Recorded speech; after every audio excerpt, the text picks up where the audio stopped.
Welcome, everyone. I'm Ted Kempton, Chair of the Commission.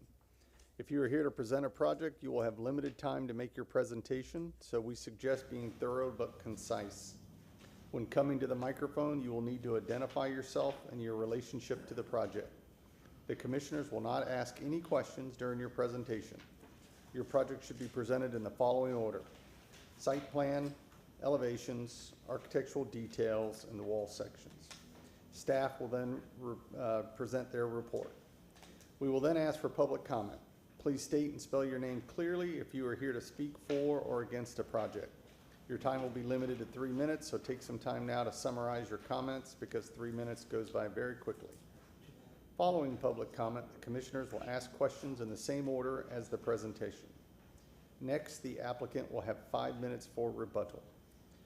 The public hearing will then be closed. After the public hearing is closed, no further testimony can be given. The commissioners will then discuss the case and will make their decisions based on Chapter 27 of the City Code of Ordinances, the design guidelines, the Secretary of Interior standards, Historic Preservation Development Review Committee comments, and the testimony given at the public hearing. The ARC can only act on items that are within our specific jurisdictional responsibility. Owner agents are independently responsible to obtain any appropriate permits and/or approvals. If you haven't done so already, please silence cell phones, and I'll start on my left with the introduction of commissioners. Brian Hammond, architect. John Prokop, I practice architecture. Tim Jones, general contractor. Dan Myers, architect. Elena Perez Ketchum, attorney representative. Carol Wallace Post, I'm the public policy representative. Also in attendance, we have Ron Vila, Elaine Lund, Alexis Guzman, and attorney Dana Crosby Collier. All right. Good evening, Commissioners. Ron Vila. I'm a planner with Historic Preservation. Moving down the agenda, we're going to have legal address the board. Good evening, Commissioners. Dana Crosby Collier from the City Attorney's Office. With the conflict of interest ex parte communication disclosure, does any member have a conflict of interest with any item on the agenda this evening? I do not. Thank you. And has any member engaged in an ex parte communication regarding any matter on the agenda this evening? I have not. Thank you. Thank you, Dana. Under continuations, we have none reflected, so we have 4 cases this evening that we'll go through. And at this time, we're going to do a swear-in. Ms. Guzman is going to swear in everybody that's going to testify this evening, including staff. So if you could please stand up and raise your right hand, please. Do you solemnly swear or affirm that the testimony you'll be providing today is the truth, the whole truth, and nothing but the truth? I do. We are ready for the first case, and Ms. Lund will address the board. Thank you. Elaine Lund, Historic Preservation staff.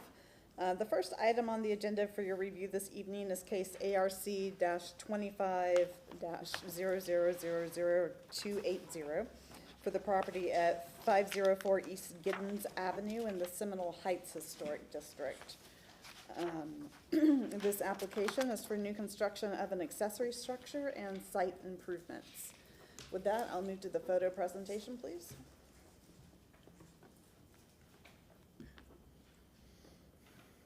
Do you have the presentation? There we are. This is the district map of Seminole Heights. The location of 504 East Giddens is highlighted for you in green. It is about 1 block south of Hillsborough Avenue. And Yeah, we're not seeing it on our monitors. okay. Can you PC? PC, please?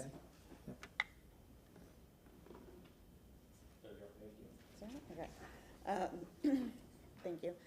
As I was saying, it's 1 block south of Hillsborough Avenue and in between Central and Interstate 275.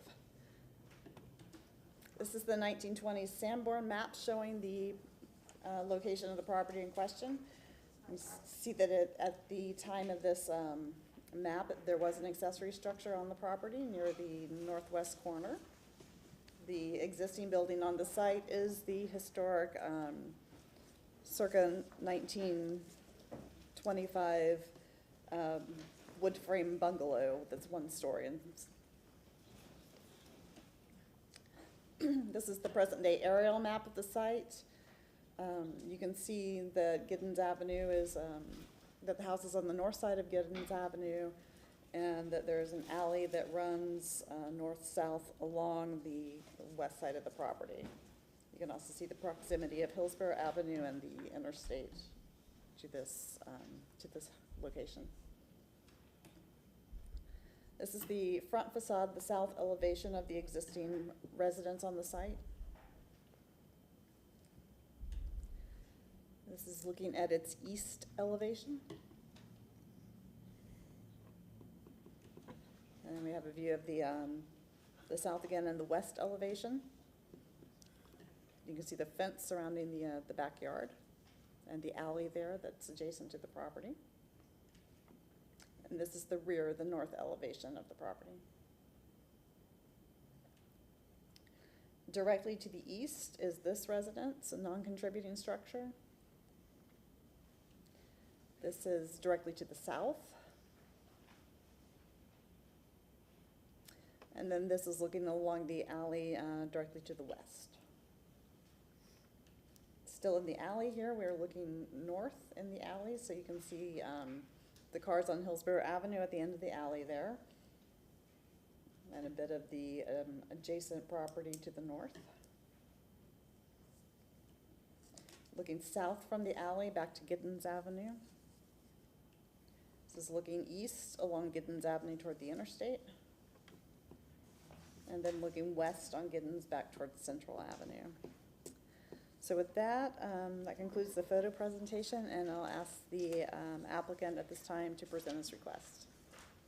Good afternoon, Commission. My name is Thomas Miller. I'm the owner's agent for Marvin Hunt, resident of 504 East Giddens Avenue. As stated, the east-west alley that is directly behind 504 East Giddens Avenue has formerly been vacated. Not the north-south, the east-west has been vacated. There's an existing PVC fence currently follows the original rear of the property. You can see it here, along here.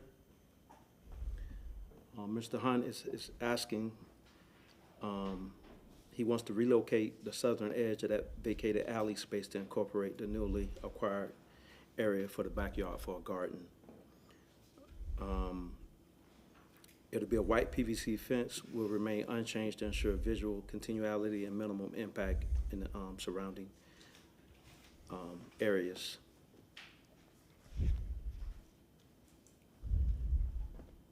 Vehicle access. The vehicle access for the ADU will be between the primary structure. This is the ADU. This will be the proposed parking. Excuse me, I don't have my glasses, which would be a 9-foot by 36-foot single car. He currently has 2 in-swing gates on the property. I'll put this here 1 second, please.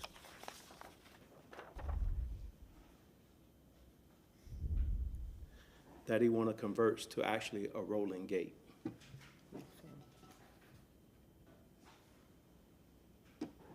And that's to the west of the property, and that'll be the access. So once a car goes in, it'll be totally off that north-south alleyway, totally enclosed.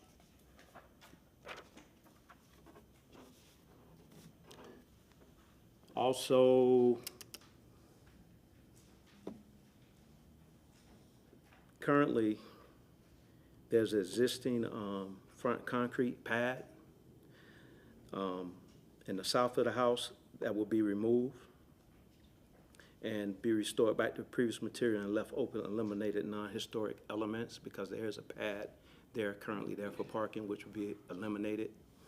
And then a driveway, and he's thinking about a Hollywood strip type driveway that's going up on the side of the home here that'll accommodate 2 cars, and that'll avoid having to interrupt or do anything to the granite curves as well with that Hollywood strip. And I think there's a water meter somewhere near to that area, so to avoid that as well. But he has no problem of putting in the aprons or whatever necessary needs to be done to accommodate and make that work for, he have the parking. Those rolling gate, car accommodate, straight, okay. Then we have, elevations.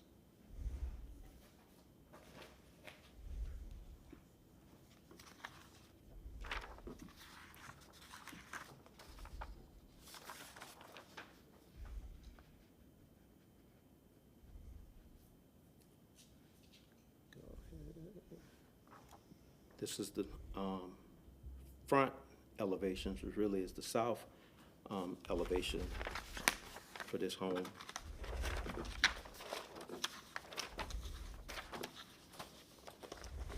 And it will have a, it will have smooth hardy board, 5-inch overlapping. It will sit 2 feet above elevation with a stem wall that will have cementous coating, stucco, smooth stucco at the bottom, and then the hardy vinyl siding. Added a shed roof over the front door. The door is he would like to install a Craftsman door, fiberglass door.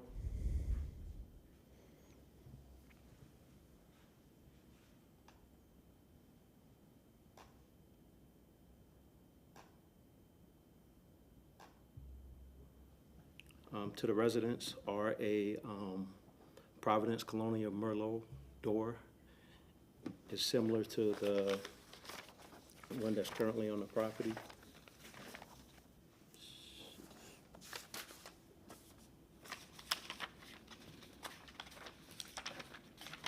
Please forgive me.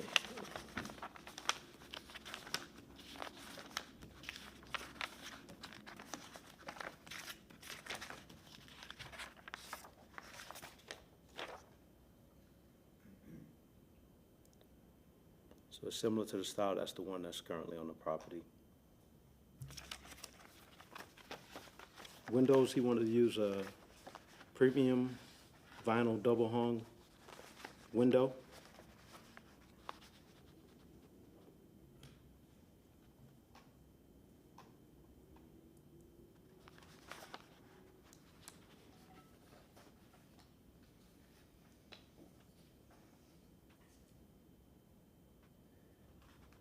He has added a window to the east side of the residence. That's one of the things we discussed about adding a window. And we also added a window to the west side.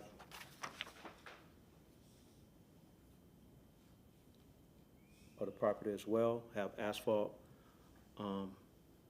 shingles. There was some concern about adding a window on the rear bedroom off the back door, simply because it's abutting up against an alleyway.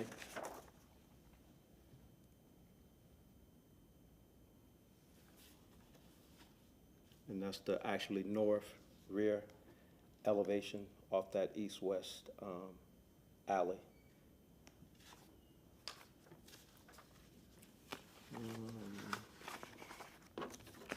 One second, please.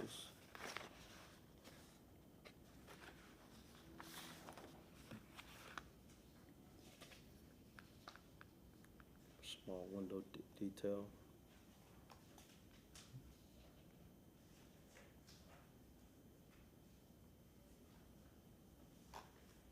Also, there's a 4-inch, this would be a 4-inch trim here with the 6-inch top trim and side trim around the windows and the hardy boards trim, consistent with neighborhood, Seminole Heights neighborhood.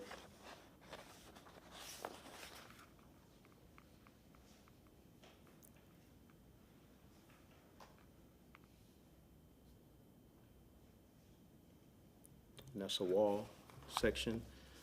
The actual ADU actually be concrete block on top of a stem wall.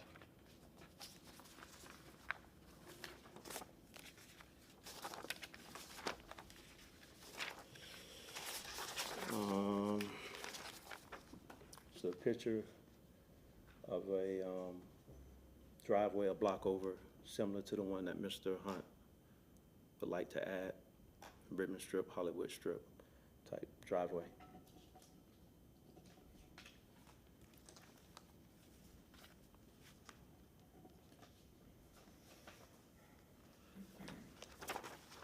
And the ADU is for his, he's actually building this ADU for his 70-year-old sister. It was for his sister and his brother, but his brother has since recently passed within the month. So he wanted me to let that be known also, if it was some concerns about traffic and what we did receive some calls concerning the usage and who would be staying in the ADU.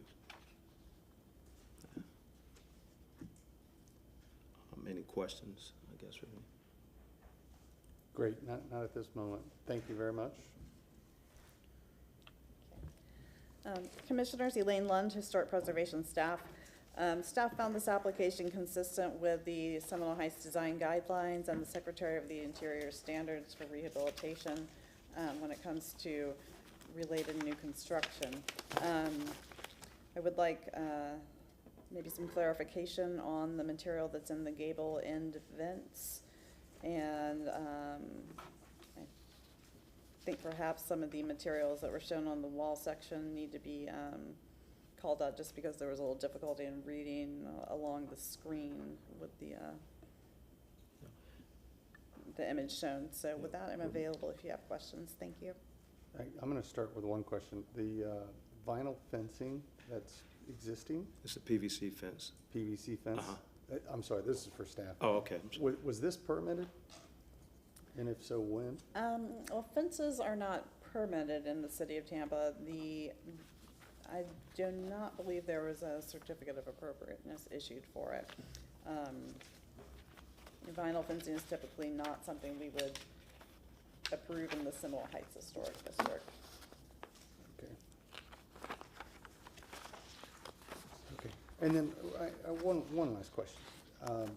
This report says it's consistent with the guidelines, but there's a lot of materials on here that aren't consistent. So can you be a little bit more specific about it's consistent because of the use setbacks, scale, what's?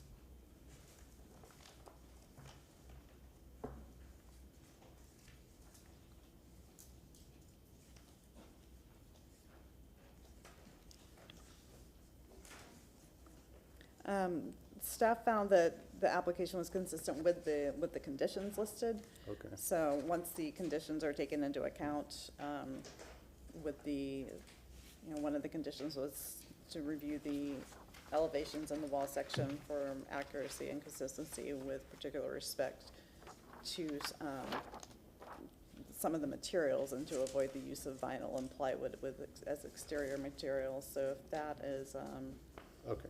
yeah, if that's addressed by the applicant, then yes, we would find it consistent. Got it. Thank you very much. All right, is there anybody in the public who's here to speak for or against this project? Okay, not seeing any. I'll start on my right with questions. Good evening, thanks for the presentation. I need to get, if you can go back to the site plan, please. I want to better understand what's going on, less around the structure itself, but the full site and what's surrounding it. So if you can pan back. And Commissioner, can I interrupt for 1 second? Sure. Do you have a site plan that actually shows all of the, your intentions that you went over? It shows the ribbon drive, that shows things that are being removed, showing the fence where you want it to go? Currently, I do not have that site plan. That was a request that he was asking. And just to backtrack a little bit on that, there are PVC fencing in 3 or 4 other houses in the area, but Mr. Hunt is also willing to put up a wood fence if need be. Okay, all right, thank you. I mean, just to address that. Let me hand it back over. Sure, one of my questions was going to be that I'm not seeing, or at least I'm not seeing from this or any of the other presentations materials, unless I missed it, many of the staff conditions that were specifically pointed out, but without going through all the details, I Where want to the just. concrete No. driveway is Let me, here? let me just step Okay. back for a minute, that's okay. I want to literally and figuratively step back, so if you can pan out, I'm trying to just understand what's happening around the site. So you're sitting on Giddens, the existing residence is on Giddens. There was an alley in the rear, which I think is depicted by the perpendicular car. Is that where the alley that was? No. This is Further the up. alley here. Okay, so this has been a consistent parcel with the car and the yard in the back that ran up to what's now vacated. What's on the other side of the alley? I'm sorry, on the, facing north of the site? Facing north of the site, there's a mechanic shop that's on Hillsborough. Did we have an image of that from the staff? I Was that in am the picture survey? looking to see what the best shot we have. We don't have one from Hillsborough, but we do have, here's the aerial, the, Sorry, it's not showing up for us. Okay. Okay, so that's sitting on Hillsborough. Okay, where is, and the note from the neighbor objecting is north and left off Hillsborough? yes. North and left. North side of Yeah. Hillsborough Avenue. Okay, that's a Starbucks location? Yes. Correct. Okay, so you're, So where is that? Can you point that out on the It, yeah, it's the yeah, rusted. it would be north of the, mechanic shop? mechanic shop, so it would. It's across Hillsborough, I think. Yeah, it's across Hillsborough Avenue, about in this area. Can you go back to the map? I'm sorry, there you go. Yeah. So we're it's actually just- not seeing it on Yeah, here. it's just cropped out of, What, yeah, what is the rusted roof? I believe that's a gas station? Correct. Okay. There's a gas station on the corner. And single-family home directly west of the site? Yes, correct. Correct. Okay. Okay. I had a similar question about then how, when you mentioned that arced driveway, where exactly that was starting and ending, but it doesn't appear you have that illustrated. And It's here. do you know when the alley vacate occurred? I'm just Yes. curious if you don't have it handy. It was, so the end of '23, I believe it Okay. was. Relatively recently. End of Okay. '23. I'm going to reserve for some additional questions. Thank you. So now I'm just a little confused. Where's 502 East Hillsborough? This is for staff on the, 502 East Hillsborough would be on the north side of Hillsborough Avenue. You don't see it in this image. It's directly north of this intersection across from the gas station here. It's the Starbucks that's on the corner. across Hillsborough. Yeah. The across corner of Hillsborough and Central. Uh-huh. Okay. And on the west of the property, just to give you a visual, to the direct west, there's some type of structure, ADU, directly to the west of the alleyway. And there's some type of structure in the rear to the east side as well. Your neighbor? Yes, both neighbors. So on the west side, there's an ADU, which I showed you in the first picture. And then the second picture here, that's the neighbor who has some type of structure on the east side as well. And then how big is the ADU that you're proposing? It's 896 square feet. And is it one bedroom or, It's one bedroom. okay. I don't have any questions. Okay.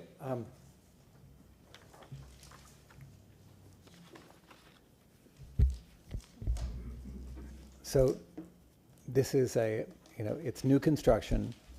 Yes, sir. It needs to be, so I'm thinking out loud here, so it needs to be Gotcha. compatible. Yes. It's acceptable for it to have vinyl windows because it's new construction. I'm looking at staff now, right?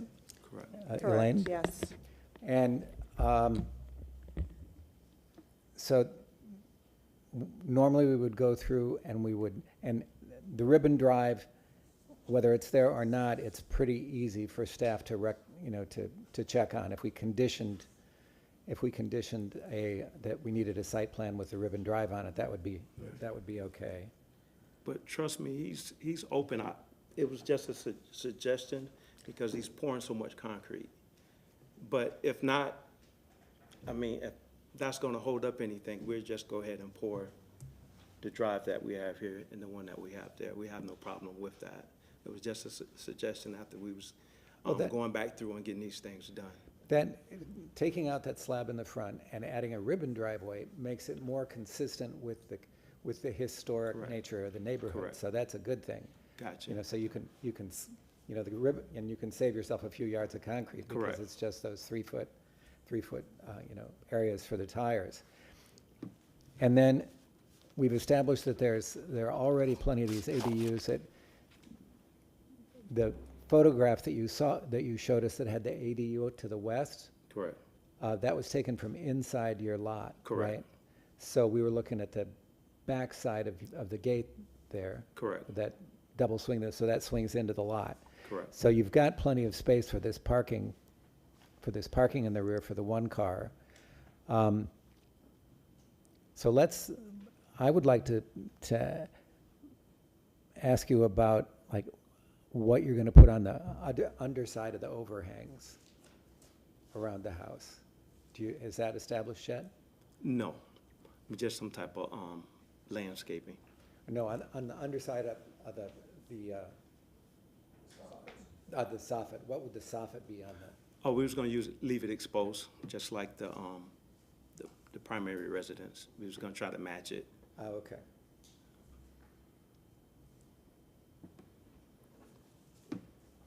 And on the primary residence, it's like a beadboard or is it wood or is it? It's wood. It's wood? Yes, sir.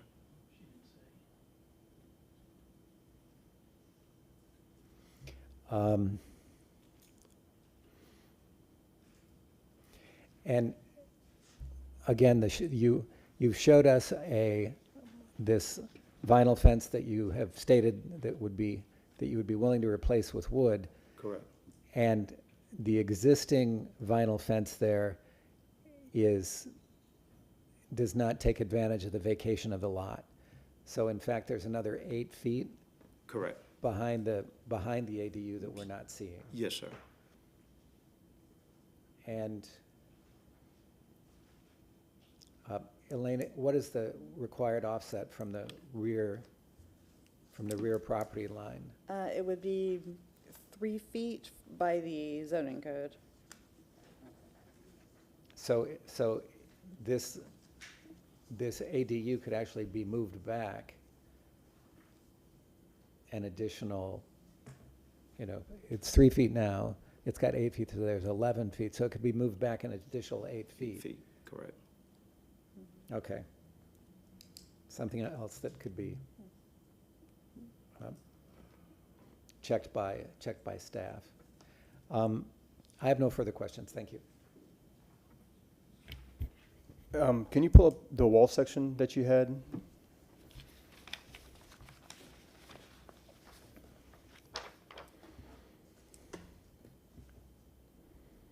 Once again, I apologize. I know it's not the best.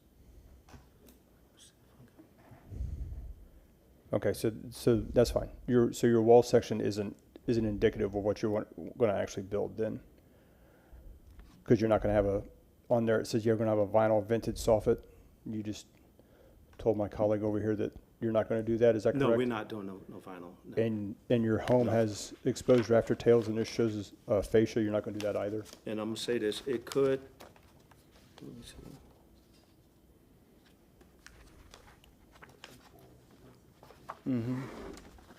I could have it within the plans, and But this is the wall section you submitted to us for us to approve. but is it that had the correct? different wall sections that Okay. the architect put on the plans. Okay. So it could be missing that way, but it was Okay. verbally told exactly what it is that we were doing with the architect. Okay.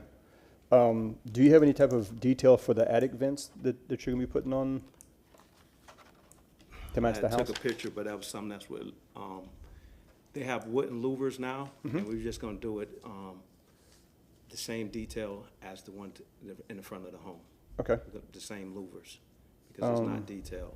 And those louvers are actually done with, furring strips. Yeah, But we- right, right. I have a question for staff. What is the zoning of this property? RS? This particular property, since it's located in the Seminole Heights area, it is SHRS, I believe it's RS. So that's Seminole Heights Residential Single Family Detached. Okay.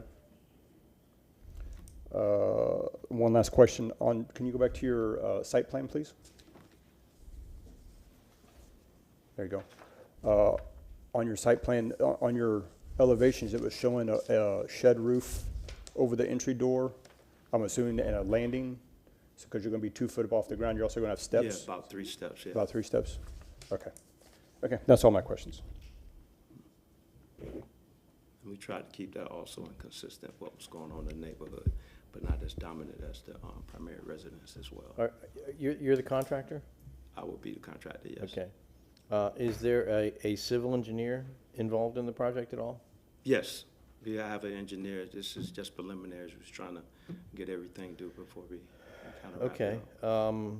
because I'm curious as to what your pervious impervious ratio is for the property with this size of an ADU and the main house and new concrete everywhere.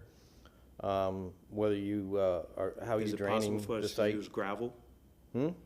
Is it possible for us to use gravel for parking inside? Like I said, this was some of the things that was discussed. I was just trying to really present this. Right. Well, we're Gotcha. once we approve it, Right, gotcha. you know, we have to know what we're approving. That's what Gotcha. we're trying to figure out. And it could be concrete, it could be gravel. The main front house ones can't be gravel, Correct. but again, you know, we'd have to get into the pervious, impervious thing. I'm just trying to ask questions to figure out what actually is gonna happen here that isn't shown. Why is the ADU being built 2 feet above grade? Just a question. Because it had to be higher than the crown of the street there, and that allowed the sloping a little bit. Okay. Good answer. Thank you. Yeah, I'm concerned also about, you know, the entrance to the ADU with stairs, railings, that kind of thing, which is going to impact the parking space, and the car won't be, you know, if, right now, the car door would open up and hit those stairs. Right. As it's shown. So, I mean, we're not seeing what we're expecting to see on a site plan to approve. I guess I wanted to go, So the structure possibly can be moved back, with the extra. I think that was previously Right. determined that it could be in order to make sure that there's, yeah, that there'd be space for stairs and railings and all that kind of stuff. It's just not being shown. Okay. Notated.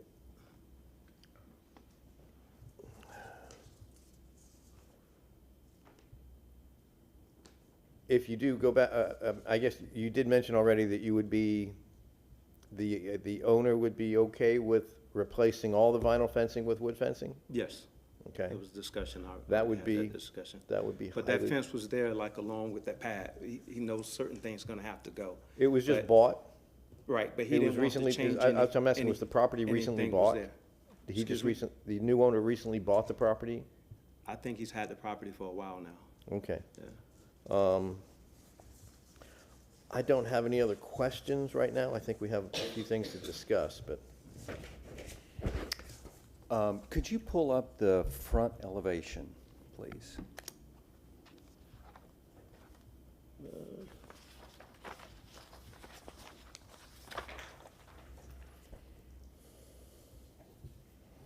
And from the side elevation, I see there it's the 6x6 posts. 6 by 6. Okay. Have you considered widening that space there between the columns? Or is that something to consider? We can widen it to about, let's say, 6 feet. We were just covering it up just for rain to have something there. Sure. But if, Okay. All right, that's all I have.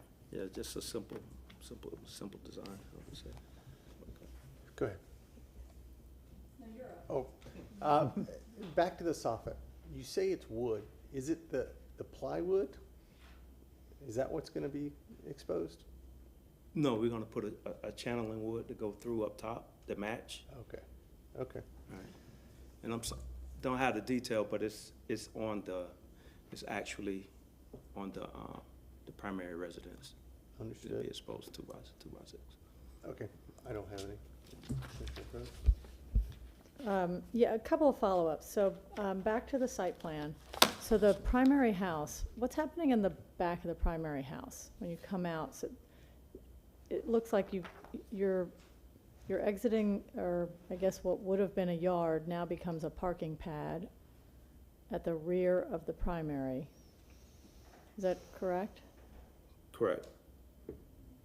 This is actually the backyard. Right, Exit so, out this door here to get back here. and it's the parking pad for the ADU. So the primary house is losing all of its backyard for future enjoyment to a parking pad.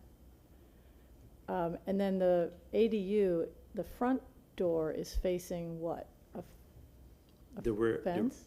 No, the front door is facing the rear of the primary residence. So this is the front door here. So that's the south elevation of the ADU. Can you pull the page down? Sorry. Okay.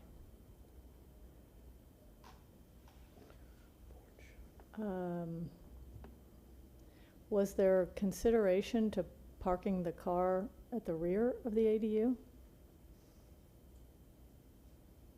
Just, this seems like a very atypical configuration of having a parking space located directly between the primary and the ADU in this manner. I'm just curious if there were other thoughts given to it. It wasn't, but that's possible. Okay, thanks. If to put it on the side and the rear. Thank you. Where's the swing gate? Just point it out on here where that swing gate is. Swing gate is located right here where that apron is at, up in here. Here's the gate here. So that's why the car Correct.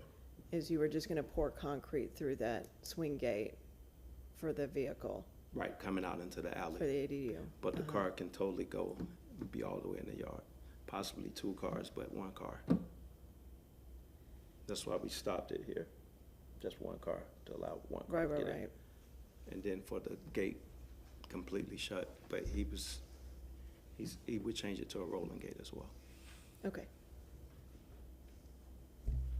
Okay, any other questions? All right, not seeing any, you have 5 minutes for rebuttal if you so choose.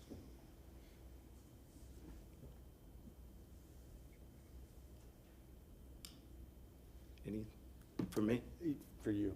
Yeah, 5 minutes to Oh, emphasize anything if you yeah, feel it's necessary. I just want to state that Mr. Hunt is open, and he apologized for not being able to be here tonight. He really wanted to be. He had previous engagements, but he's open. He knows certain things, like with the pad, the fence, might have needed to been changed, and he was fine with that. Parking, we can make it work if it's, because we do have that space to where we can move it front to rear, to the side, or any other location. It can be adjusted. But once again, this is just a strong preliminary of what it is that he was trying, to do at this point. But he's willing to keep everything status quo as far as how everything looks inside a similar heights, and kind of blend in with the neighborhood. And if you can see from the actual house itself, I would say it does look a lot better than the houses that are in the area. And he has maintained that, and he will continue to maintain and do whatever needs to be done. Great, thank you very much. At this point, we're gonna close the public hearing and move on to discussion.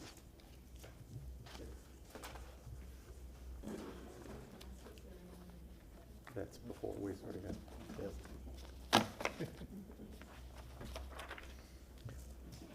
I'm gonna kind of, just bring up the elephant in the room is that, the site plan doesn't have a parking pad shown, there's no porch stairs shown, there's no railings on the stairs, there's no wall section shown, there's no grading shown for stormwater control or management, there's no pervious, impervious percentages, there's just a whole lot of nothing to approve. And I understand they're trying to rush it and get through, and the house, the original house, you can tell the main house is well-maintained, and it looks beautiful, and I have no doubt this would be a nice little addition also. There's just not enough information on here to approve, personally, in my opinion. I feel that this is an extremely simple project, Yeah. and that all of the things that you've asked are things that can be handled administratively by staff. We condition it and we just say, we're gonna turn these over to staff, because they're not special conditions. They're not, they're going to, I don't think the intent here is to produce a great work of art or to exploit the lot to the max. I mean, none of that is happening here. I agree. Where it needs to be like, where we need to kind of I agree with that, but. dial it back. But we keep on discussing month after month after month, how much are we gonna dump back on staff because the applicant didn't come prepared? And how much are we gonna let people get away with and say, oh, we'll let staff take care of it, let staff take care of it? I just feel like Happens this is an easy one. Okay, I hear you, And so, I hear you, that's why we're talking. I know. That's why we're chatting. Okay.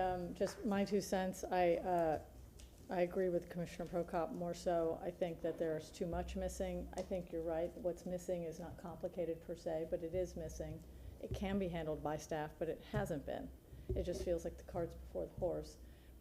More importantly, though, I'm really uncomfortable with the configuration of the parking located between the two structures. It seems inconsistent with the typical design of how an ADU is added and complemented to a primary structure. So I would want to see the parking significantly flipped, changed, modified, and then more detail shown about that.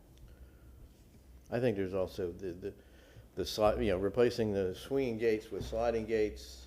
How does that look? What does that look like? It's PVC now, it shouldn't be PVC, it's gonna be wood, but what kind of wood, what kind of design? There's just a lot of, it's all site issues. The little house, I think is fine, I don't have a problem with it. But I don't. I'll be quiet. I don't have an issue with where the car is. I think that the structure needs to scoot to the north a little bit and take advantage of some of that rear yard setback to be able to get the porch and the steps and the parking, and just give that a little bit of breathing room. But I think if I lived there, I would appreciate having a parking spot right outside my door. And it's all one lot, all one use, so I don't have an issue as long as it's, I just think it needs a little room there. It's kind of odd to have a north-south alley as your west property line. It's kind of unusual. And I like taking advantage of it. I like having an ADU. I like adding, housing anywhere it can be added and doing it at a proper scale. This isn't a two-story. It's not out of whack with the neighborhood or with the primary house. I mean, I agree with all that stuff. I'm just, and I'm saying this, and we've talked about this numerous times before, I'm just tired of just having incomplete applications show up in front of us. Well, and I think the point about the pervious versus impervious, once those calculations are done, or if they have been done and this fits fine, it does look large for the site, and if they are done subsequently and it has to modify the, Right. then then what's happening? It would have to come back in front of us again, because it would have to be So- redesigned, because it's not possible to be built that And way. I- Or and I- they'd have to come up with other ways of solving, stormwater I management. appreciate too, having the proximity of a car out the front door, but that's not how these historic districts work, actually. It's typically the car is not conveniently located. That's some of the charm of our historic elements. And I find, for future owners, for generations, the next generation that comes to take the primary structure and out the backyard is not a yard, it's a parking pad. Seems very, very inconsistent and out of character. Nice. Anyone ready to make a motion? I think we need to continue.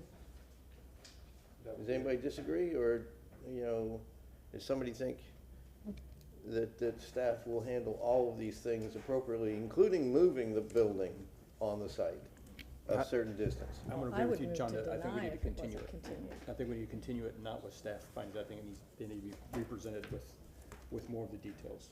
That's just my opinion. Elaine, when would be the continuation date, if that's the way it goes? Currently, given our agenda scheduling for September, the next available public hearing would be October 7th. Thank you very much. Oh, sorry, I'm looking at the wrong year. For some reason, we still have 2024 there. Yes, it would be October 2nd. Nope, that's 2023. It's in October. Okay. All right, I move to grant a continuance. If I can ask one question, there's no room on that September date? Correct. September is full. We are having an additional public hearing that month as well, so. And we already put another case on that last Monday. Yeah, Okay. so let's not overburden ourselves. Yeah, no, but I'm just thinking for them to wait 2 months for 800 square feet. No, it's Seems not like- for 800 And I don't square know feet, that it's for a it's site waiving, plan. it's a lot of It's for an work they entire have to site do. plan. No, I doesn't understand that. exist. And I agree with you. I think this is a broader conversation about why are applications in this state coming to the board anyway? And so that's a little, because I do think it's unfair to the homeowners to then be pushed and be subject to continuations that are then, months down the road. And you've got a 70-year-old waiting to move into an ADU with her family member. And so that's the only reason I asked is there room in September to address these things and knock it out of the way and get this project on its way for the family? That's the only reason I asked. If there's just no room, then there's no room, and we just have to deal with the calendar we're given. But that was the reason for my question. Okay. Good evening, Commissioners. Ron Vila. We had multiple staff meetings this morning to kind of see the workload that we have in front of us and the possibility of some of these cases being continued. The opportunity we have moving forward is October 6, 2025. That's the opening that we have. We have nothing sooner. Are we, thank you, have we given clear direction as to what our expectations are at that point? I think we've reflected some different opinions of. There's a lack of a site plan, Correct. total lack of a site plan, and the house needs to possibly move north, details for the fencing. I think we've put it on the record pretty clear what's missing. It doesn't have to be in our motion to continue, I don't think, it's if we put it on the record in our statements throughout the hearing. Well, we could add language. I feel strongly about the parking location. Another commissioner doesn't have a concern. Is it appropriate for us to provide more direction on that, or for them to kind of take their chance? I'm just trying to help them Well, if it's use the time to their best If it benefit. is specifically noted in it as a condition, then they're gonna have to address it. if it is something that is just, that they should Agree. explore, Okay. then that's I'll wait to hear the different. motion. I was gonna say, because a continuation motion is just a continuation motion. It's not a motion to do something else. Okay. Ron, or this is Elaine, so she's having the discussion. Okay. Pardon, Elaine Lund, Historic Preservation Staff. I was consulting with the applicant there. If, you know, the applicant requests a continuation, he also has the right to, request a continuation or to request an up or down vote, essentially, for this hearing. So we'll have to hear from him on the matter of whether or not there's a continuation. Okay. Well, we can motion for a continuation regardless of what the applicant wants. No, he needs to request it. Does he? Yes. Okay. But we could also go with a preliminary, but that's gonna essentially be The same thing as a continuation. Okay. So that's another tack we could take. I thought we were able to just move for a continuation on our own regardless, for lack of information. Our council has said no. The Okay. applicant needs to request it. All right.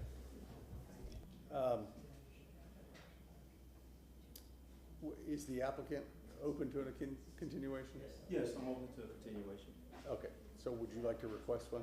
Yes. Okay. I'd request a The applicant's continuation. requested a continuation, so then we need to make a motion to continue this to the October. And I'll try to throw in as many of the items as possible before I say what date. Yes.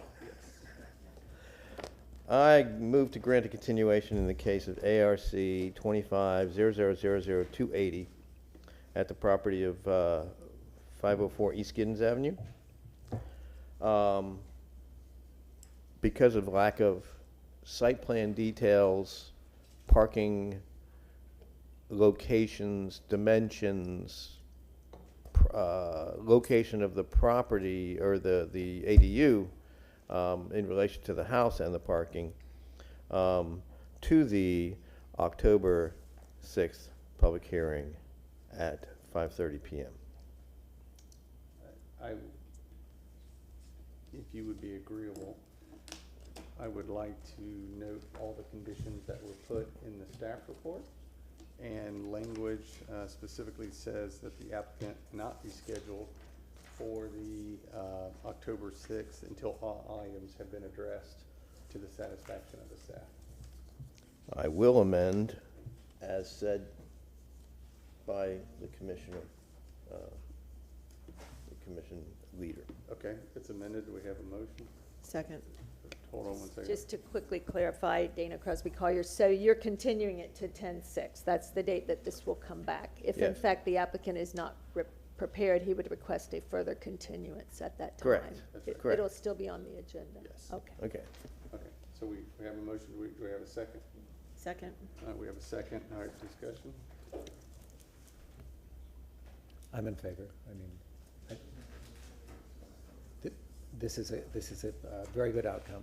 I think we can appreciate that the applicant has recognized what's going on and said, let's ask for a continuance. Okay. Okay. All right, not seeing any more discussion. All in favor of the motion signify by saying aye. Aye.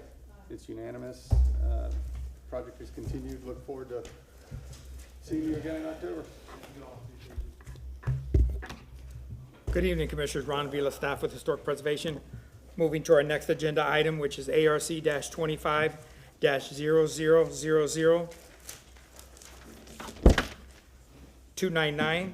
This is for the address of 402 South Oregon Avenue. This is in the Hyde Park Historic District. The structure that is there is a contributing structure that dates back to 1930. The underlying zoning is PD. The existing square footage is 689 square feet. They're adding 499 for a total of 1188. The request this evening is for a certificate of appropriateness for an addition to a primary contributing structure, renovations to that structure with site improvements. As I stated, there's one structure on the site, and it is contributing. There is no alley access to this parcel, and I'll show you that through the photo presentation. Previous action, this site was PD'd from RM 12 on 2024. The board gave it a favorable recommendation going to city council, and then the city council approved it in 2025, in March 2025. Moving forward with the photos. This is the 1929 Sanborn, showing the property in question that was highlighted. It's on the northwest corner. If you see here, this is a corner parcel. The property in question is vacant at the time. It hugs the corner.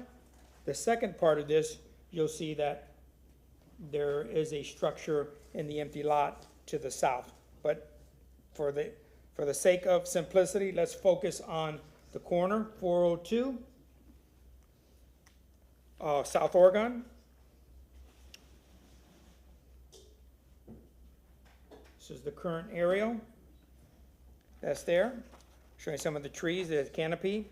The trees have been reviewed through the PD process, and the site plan that you're going to see that is consistent with the site plan that was approved as part of the PD moving forward. This is the 1930s contributing structure. It's very minimal in nature. Has a half front porch with a double gable off the front. You see the gable vents. It does have lap siding, and it's elevated from grade. This is the front elevation in the south.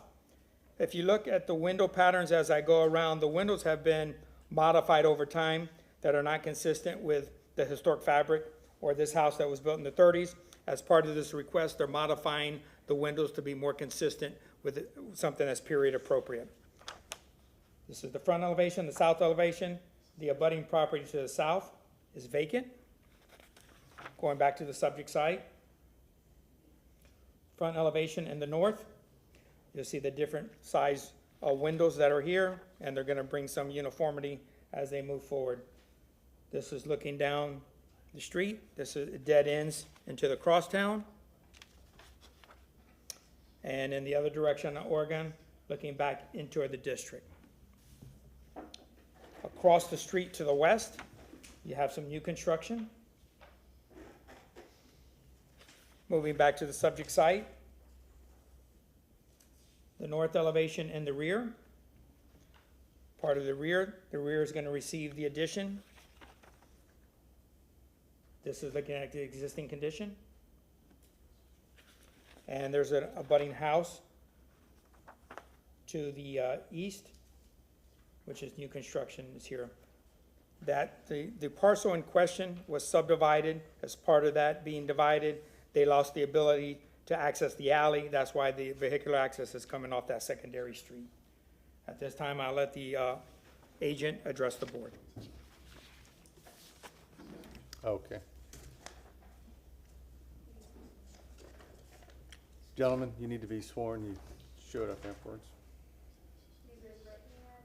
Do you solemnly swear or affirm that the testimony that you provide today is the truth, the whole truth, and nothing but the truth? Yes. Thank you.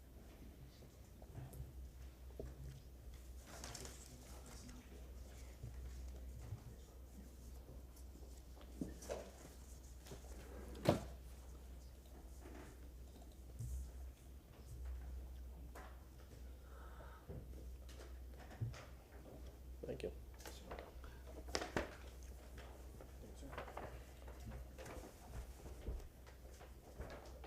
Thank you very much.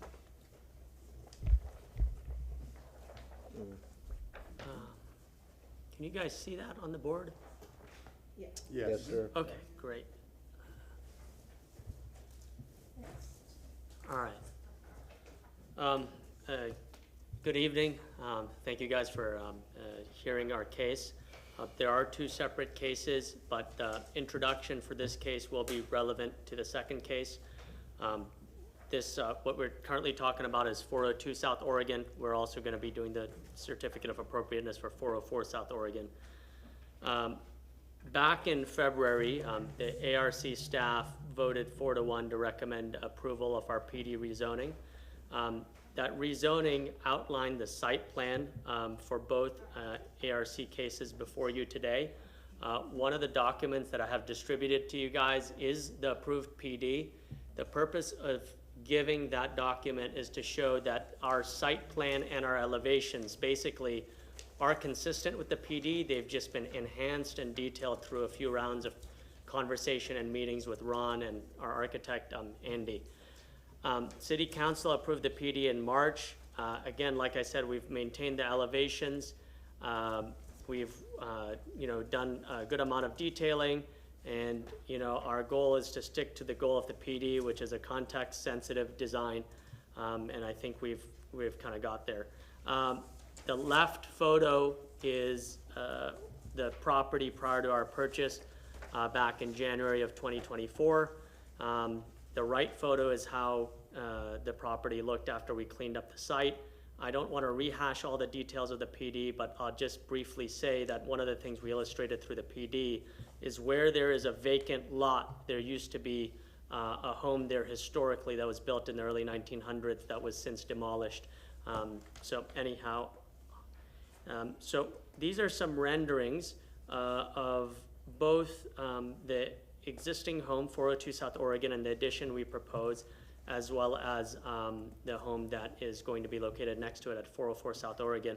We understand it's separate ARC records, and we're going to present accordingly, but we just want to show how the two projects are designed to visually complement one another because we feel like it's relevant to the case today. The existing property is located on the left, and then there's the two-story addition to the rear, and then the adjacent new construction residence is to the right. This is one elevation here. This is an elevation that shows 402 Oregon, or the existing structure, a little bit more prominently, and shows our rear addition, which allows for covered parking and adding a bedroom above. When we last presented before ARC and also the PD, we kind of emphasized that we got the inspiration from the surrounding neighborhood fabric.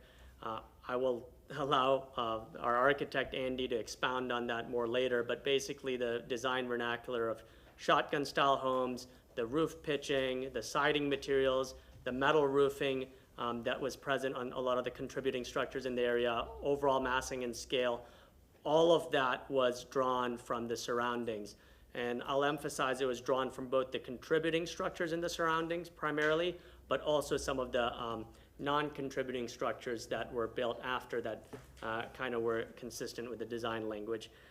These are a few of the homes, most relevant homes that we drew design inspiration from. If you look at 414 South Orleans, that's an example of a contributing structure that we drew inspiration from.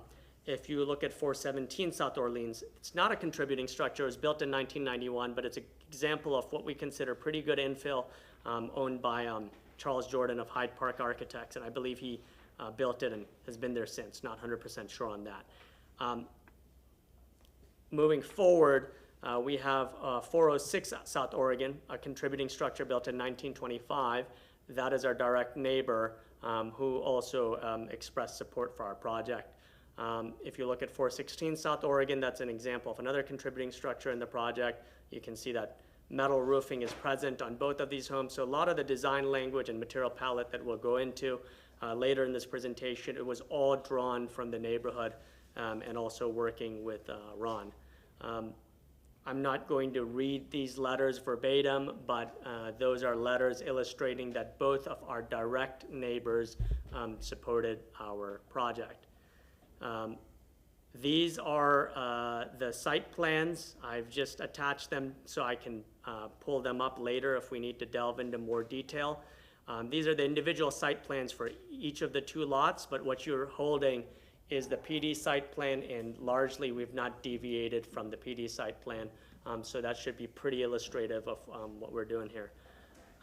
So what I'll bring up now is where Andy comes in a bit, and that is going to be the actual design, the design of the home. Andy, if you want to So, my name is Andy Pina, and just quickly, I would just like to kind of browse through these drawings, just to, you know, I know most of you are architects and you're familiar with these types of drawings. We have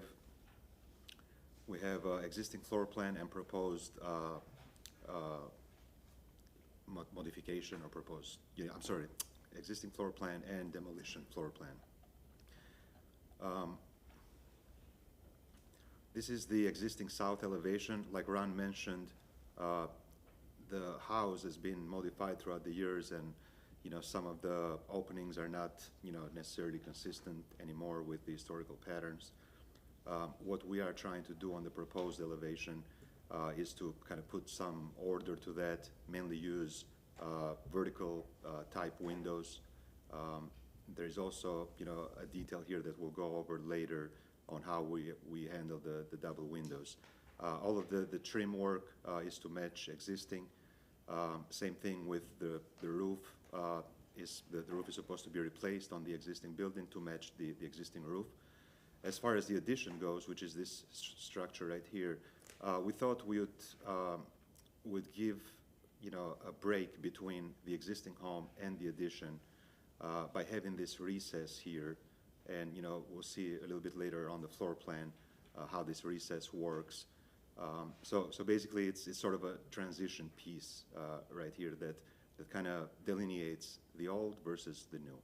As for the new structure, we will be able to match essentially roof pitch, materials. This will be wood siding to match existing. Again, wood trim to match existing wood windows.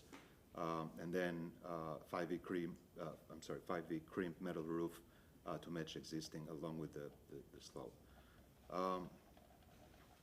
Going on the west elevation, it's the front elevation. All we are asking is to remove these awnings, these existing awnings, which we do not feel they are historical anyhow.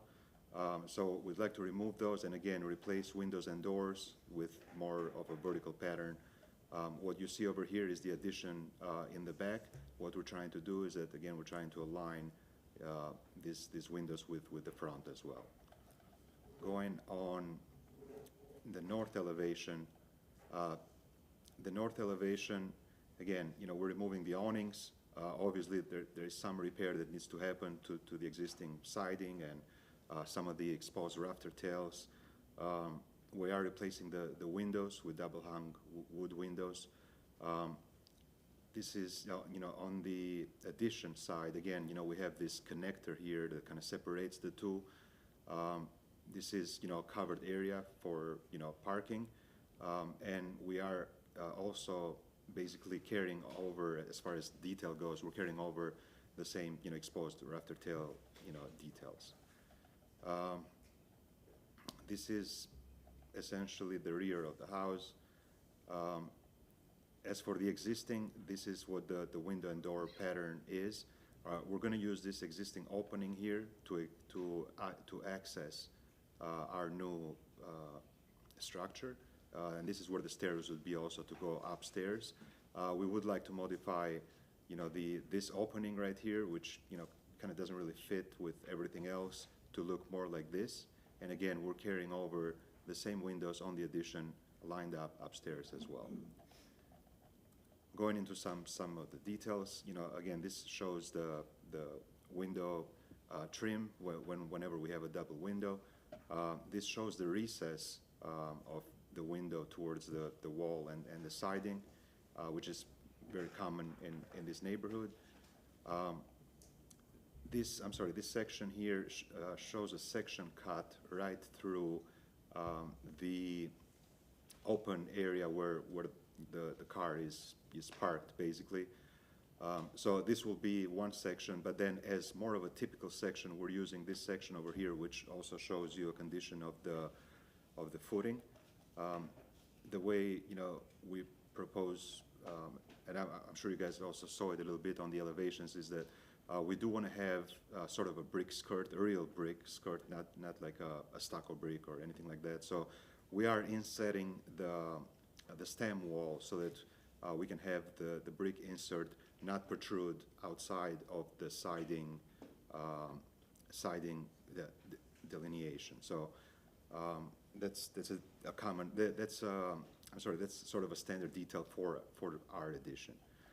And as far as, materials, again, 5V cream proof to match existing. This is wood siding to match existing. We're going to use the same lap pattern. Soffit material will be also wood soffit, more like trim wood, not plywood or anything like that. It will be non-vented because we do plan to use spray insulation in the house, and by code we would need to have non-vented soffits. Wood windows are typical wood windows. Door, this is the French doors to the back. Maybe a proposal for a light fixture. We do want to use half-round gutters and round downspouts, and that's a sample of what that could look like. And then this is an idea for hardware.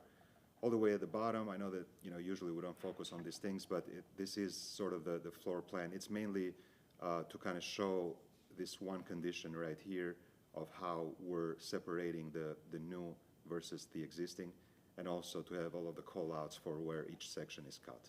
So if you don't have anything else to add,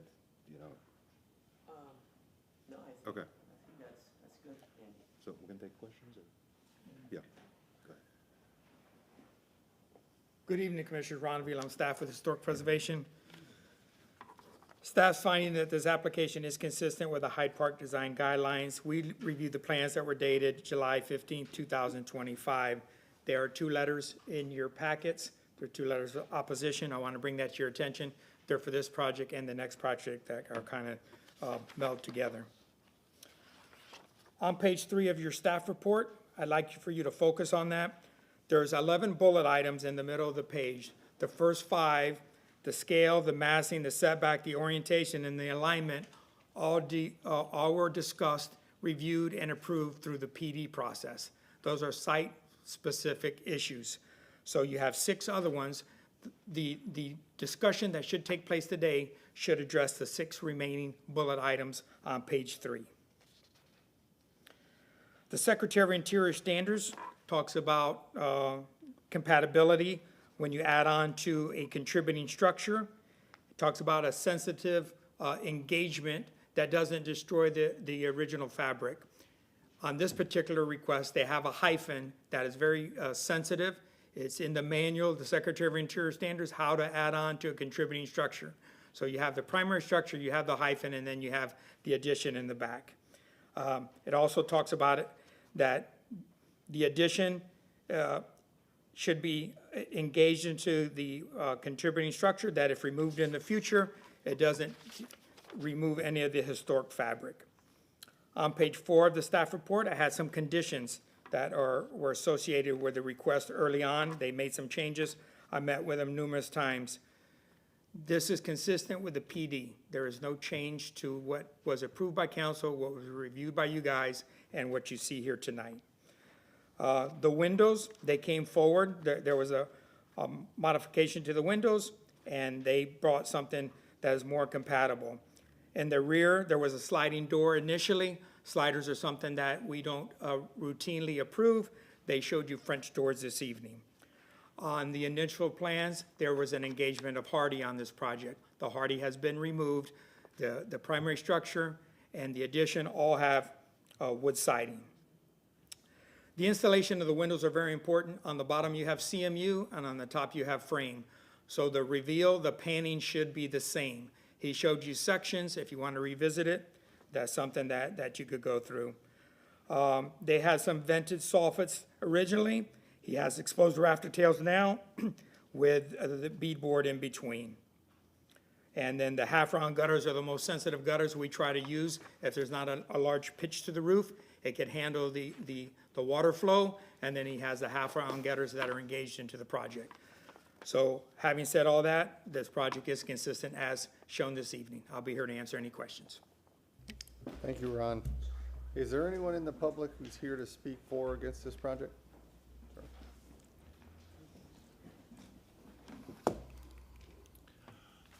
Good evening, Commissioners. My name is Dr. Michael Pobat. I'm the president of the Spanish Town Creek Civic Association. The Spanish Town Creek Civic Association opposes the development of 402 and 404 South Oregon, as we did the first time around. It is important to note that this property is in the heart of historic Dobyville. Actually, this application is within 40 walking steps of the original Dobie home at 1405 West Azile Street.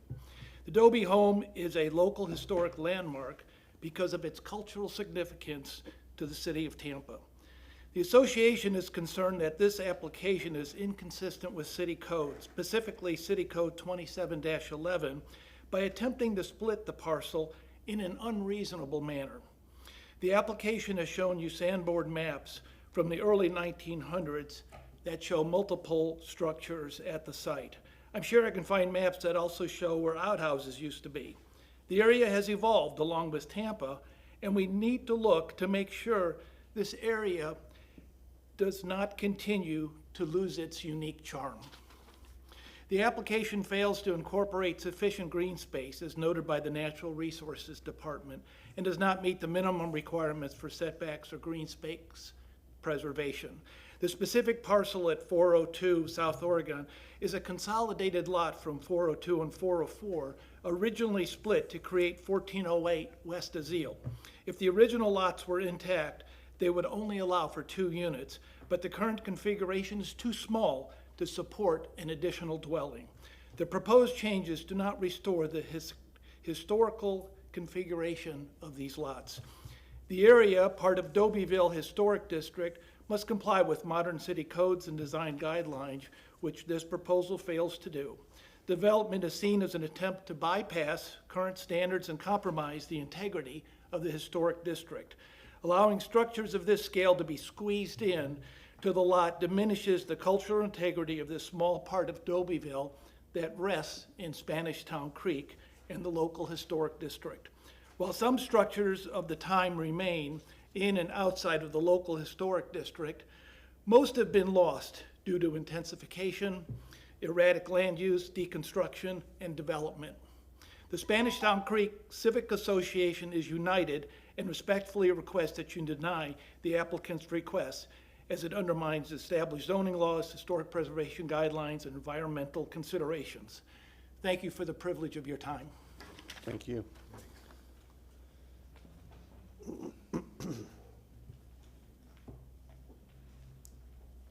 Good evening. My name's Bobby O'Brien. I live at 702 West Bay Street. I'm a proud resident of Spanish Town Creek as well, and on the board with Michael. I'm standing here because I did stand here before when this gentleman presented his project a couple of months ago. There was a great deal of support on his side. Most of it, they weren't even residents. They were friends. It was a really good social campaign. I sat next to a young man who donated his minutes. He didn't even know anything about the project, didn't live in the neighborhood, but that helped push through that PD, which now opens things up to where allows the kind of development that they're now proposing, which does feel out of character. If you've ever walked that neighborhood, and Dr. Pobat and I walked that neighborhood to leave flyers to have people join our civic association. It's an area that there are so few items left, so few houses left in that nature. To see the additions, and I can appreciate you tried to be sensitive as an architect. My husband was an architect. Tried to be sensitive, but it is not sensitive to what the true nature of the 600 to 800 square foot houses were. As an architectural review commission, I know you have to be torn. You have to have the development, which the city once gives us more property as far as to be able to tax, but we're losing the nature of our historic neighborhoods inch by inch. And I appreciate some of you are listening, some, you know, you hear this all the time and you think, oh, well, yet another complainer. Not a complainer, but I'd like to have it more in the nature of. It does not fit as far as with the second story, as far as with the architecture, and certainly with the next case coming up, where they wedged in yet another development. I ask you to reconsider, although I don't know if there are takebacks for PDs, but maybe for the future, consider before you give a PD, that's like open territory. This gentleman, when he bought, I'm sure knew what it was zoned, and he bought on speculation. I'm just saying, you know what, sometimes speculation, like people who go and gamble at a racetrack or in Vegas, sometimes you lose. So I'm just asking you to consider our neighborhood. Thank you. Thank you very much. Is there anyone else in the audience that is here to speak for or against?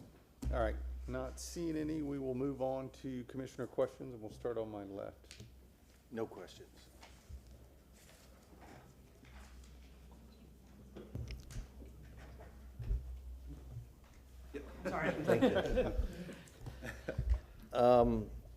I appreciate the work that went into this. I understand that we're only addressing half of the project, because the other half of the project was already performatively completed. I have a recollection, and I could be wrong, but that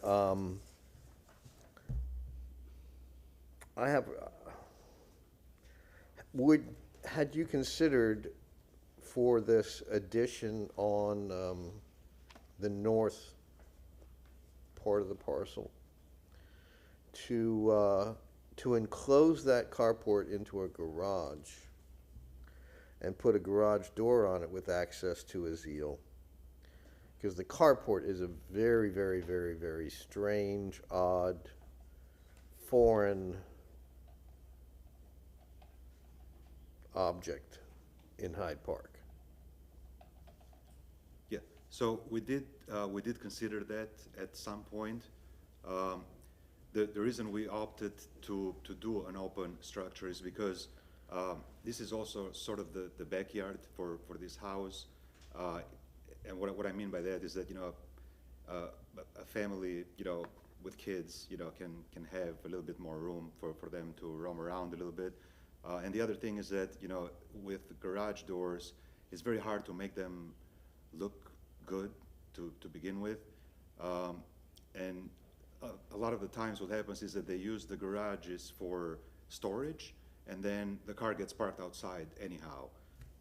So we figured, if they need storage, we'll give them storage inside the house. But at least this way, maybe it forces them to have a little bit more of a neatness. Okay. Well, one, I know you guys are very, very talented, okay? You can design a garage door that works, okay? Well, that's not a reason. In this condition where it needs to be Okay. more traditional, it's, Well, there's no carports, there's no second stories over a car in Hyde Park that I can picture in my head, and I've been here for 22 years and lived in Hyde Park for probably half of that. But I'm just, okay, I'll move on. These are questions and answers. Do you have the house plans? We mentioned, we talked about these glass, these recessed glass slivers to help divide up from the main house to the, and I didn't see any plans where I could see what floor was plans? going Yeah. on there. So it's sheet A5. Can you zoom into that, please? I can't Oh, I'm see sorry, anything yeah, at this let me scale. do that, I'm sorry.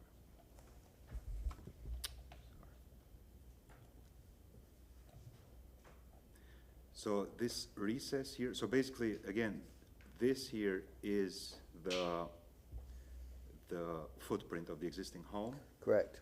And this is the footprint of the new addition. Okay. I consider that the absolute correct thing to do, is to pull it apart, put a sliver of glass there. Done it numerous times myself. All right. I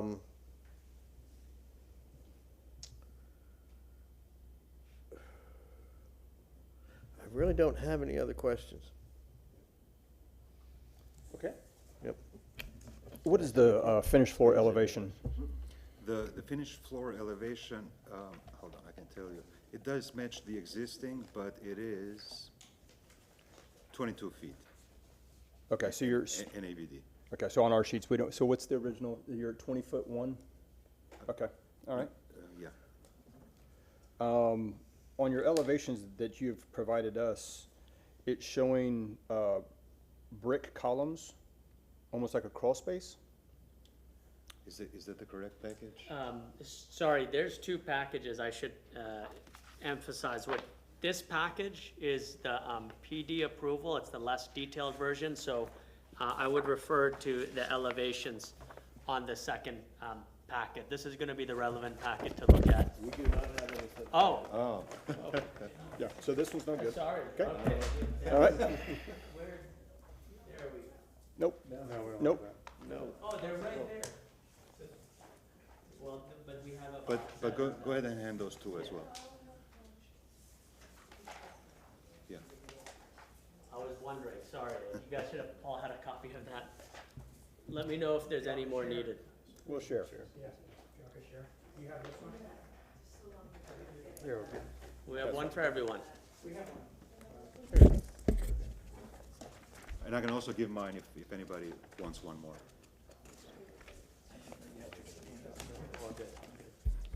Do you not have that on the, I do. yeah, just show us on the screen. Okay. Oh, no, you gotta show us on the screen. Okay, sure. What was the What was the question? So on the set of plans we had before, you were showing individual brick columns, and it looked like you were doing a crawl space, but then you're presenting, so can you show me the area? Oh, I see what you The mean. south This, elevation. yeah, the side elevation Yes. of the new? So this is the proposed, Yep, so show me their backyard to, let's see, be to the left of that. Yeah, it'd be the south elevation or the east. this one, right? Sure. Okay. So you're not doing brick, So what this is over here is the. Those are the stairs. The stairs and. Yeah, right. And landing, yes. right? So, but looks like you're showing a concrete column in the middle of your brick Where? stem this- wall? Nope, to your right, the little short one right there. Oh, no, this is existing, I'm sorry. This is all existing, but it's beyond. Okay, I'm sorry, okay. So show us the south elevation.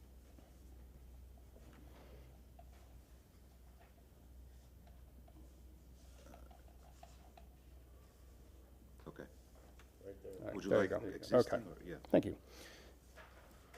Okay, and then is there any consideration to putting a faux attic vent on your gables to match the attic vents that are on the existing home?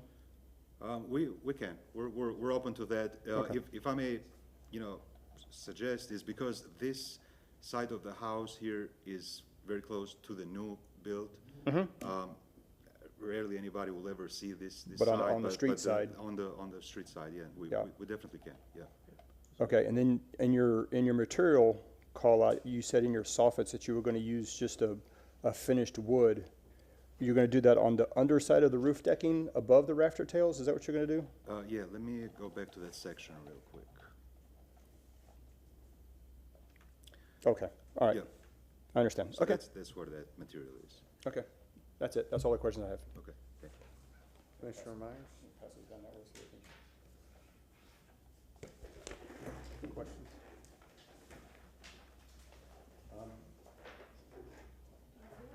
What is the condition of the existing awning on the front porch? I'm sorry, the condition of the front porch? The condition of the existing, I'm sorry, I didn't have my mic on. The condition of that existing awning on the front porch. Want me to pull up the photos, Andy? Yeah, Yeah, if you I have can them, pull we it up. do have some photos of existing, yeah.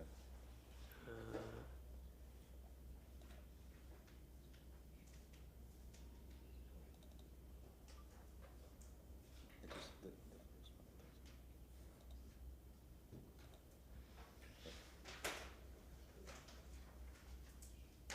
Yeah, there you go. Is that, let me zoom in on that a bit. Maximize it here. Yeah, Here, I'll maximize. handle it.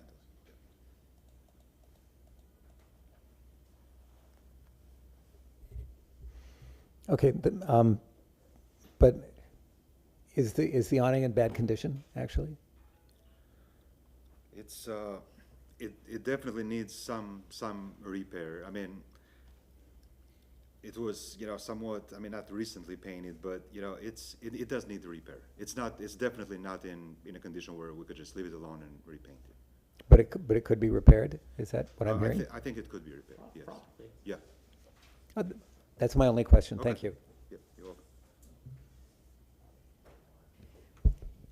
Is there, what is the roof gonna be? The roof will be 5B crimp metal roof to match existing. We are gonna replace the roof on the existing, but on the new, we're gonna match the same type of roof. Okay, and then where, are there gonna be sidewalks beside the existing? Yeah, so do you wanna pull up the Yeah. site plan real quick? Pull it up.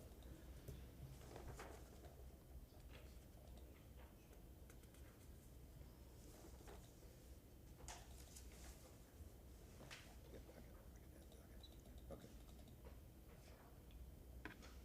And actually, I could have shown that in the, yes, so there will be sidewalk added here and here as well. I'm sorry for all the. Okay. With some grass right between the sidewalk and the home. Correct, correct.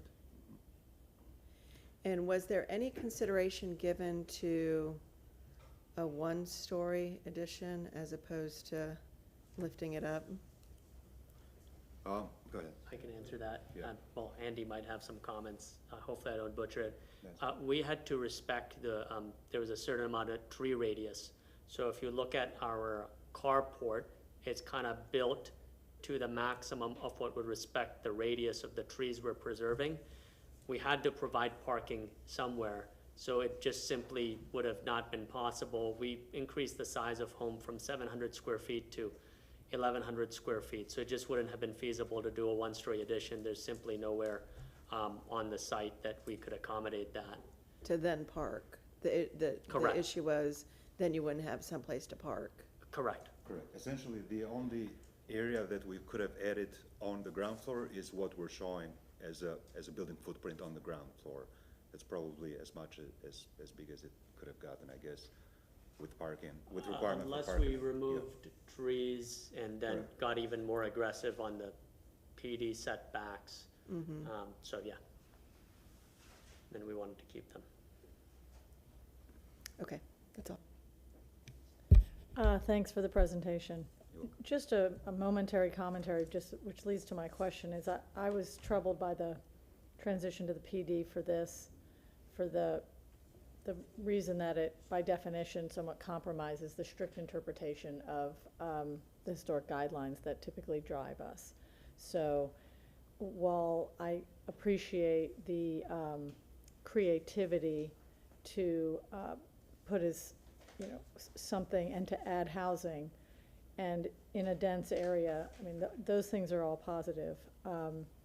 It's leading to some decisions that are a bit troubling. So I want to ask staff a couple of questions first, and then I'll come back to the carport. And I want to respect the public comments that were made, specifically around some of the requirements on green space and pervious versus impervious. Can you just validate that those are being met? Has Natural Resources given a green light for this, or are there open concerns? As you come forward, you have tables that are associated with the site plan on the PD process, and there's were notes put on the PD process, so those items were addressed and they'll be taken care of at the time of permitting. Both green space and the That's correct. stormwater issues. Okay, thank you. So I agree with my colleague commissioner on the carport. Very unusual, inconsistent for the historic nature of the neighborhood. And in hearing your description as to why you wanted to leave it that way, it struck me that you're looking to provide space for, kids to play and whatnot. And if that's the case, the cars are going to end up out on the street anyway. And you need space for the kids to play safely off the street because the site is so tight. So again, this strict interpretation has led you to a path that's got competing interests. I find it, I just find it very objectionable.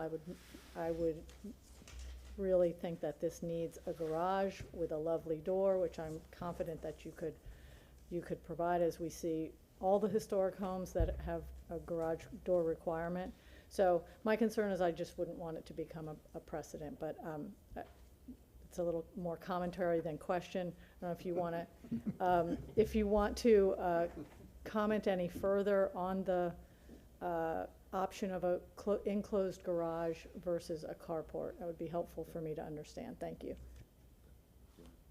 What are your thoughts, Andy? Again, you know, on a perspective of aesthetics, I believe that, you know, a building that's more slender and more open, to me, it speaks more than a building that's a box that's enclosed with, you know, be it, you know, garage doors or solid walls. So, as, you know, on a massing perspective, to me, it feels, you know, much more of a pleasant experience as you're walking by, to see something that's got, you know, some, you know, that can cast some shadows, not just, you know, roof overhangs. I think there's another consideration that if we made that a garage, the rear windows on the existing structure, right now they're able to kind of get that natural light, which is important for our, you know, for our property. And I think it would really compromise kind of the light penetration. I mean, in my view, Andy probably would know better than me. For me, that's the big thing, the philosophical difference between garage and carport. I kind of do see your point. I think the light thing is big for me, and I think compromising the light penetration by creating the solid garage, it's a trade-off. I totally agree with that. And most of the time it would probably be used for parking, but I think the light penetration for me is the big point, and it would just be tough because it's already such a small property, and there's not much light penetration for that room. Okay, thanks very much. Thank you. Okay, could you put the rendering up on the north side, please? The elevation or the actual rendering? No, the rendering. Actually, this is this one. No. The color rendering? Yeah. Yeah. So your columns for the second floor, based on the site plan, are right in alignment with the north side of the existing house. Is that right? They are in alignment, correct. Did you explore setting back from the north elevation? I get in plan view, so go ahead, you explored that. No, honestly, we haven't, but we are open to. You have the privilege of having a corner lot. So in the front, you've done a nice job. There's a separation between old and new. We're talking about this carport that automatically makes it look different, but at the same time, you've got that vertical plane, and you haven't really addressed that other than this carport. So was that not important? Did you think it wasn't necessary? No.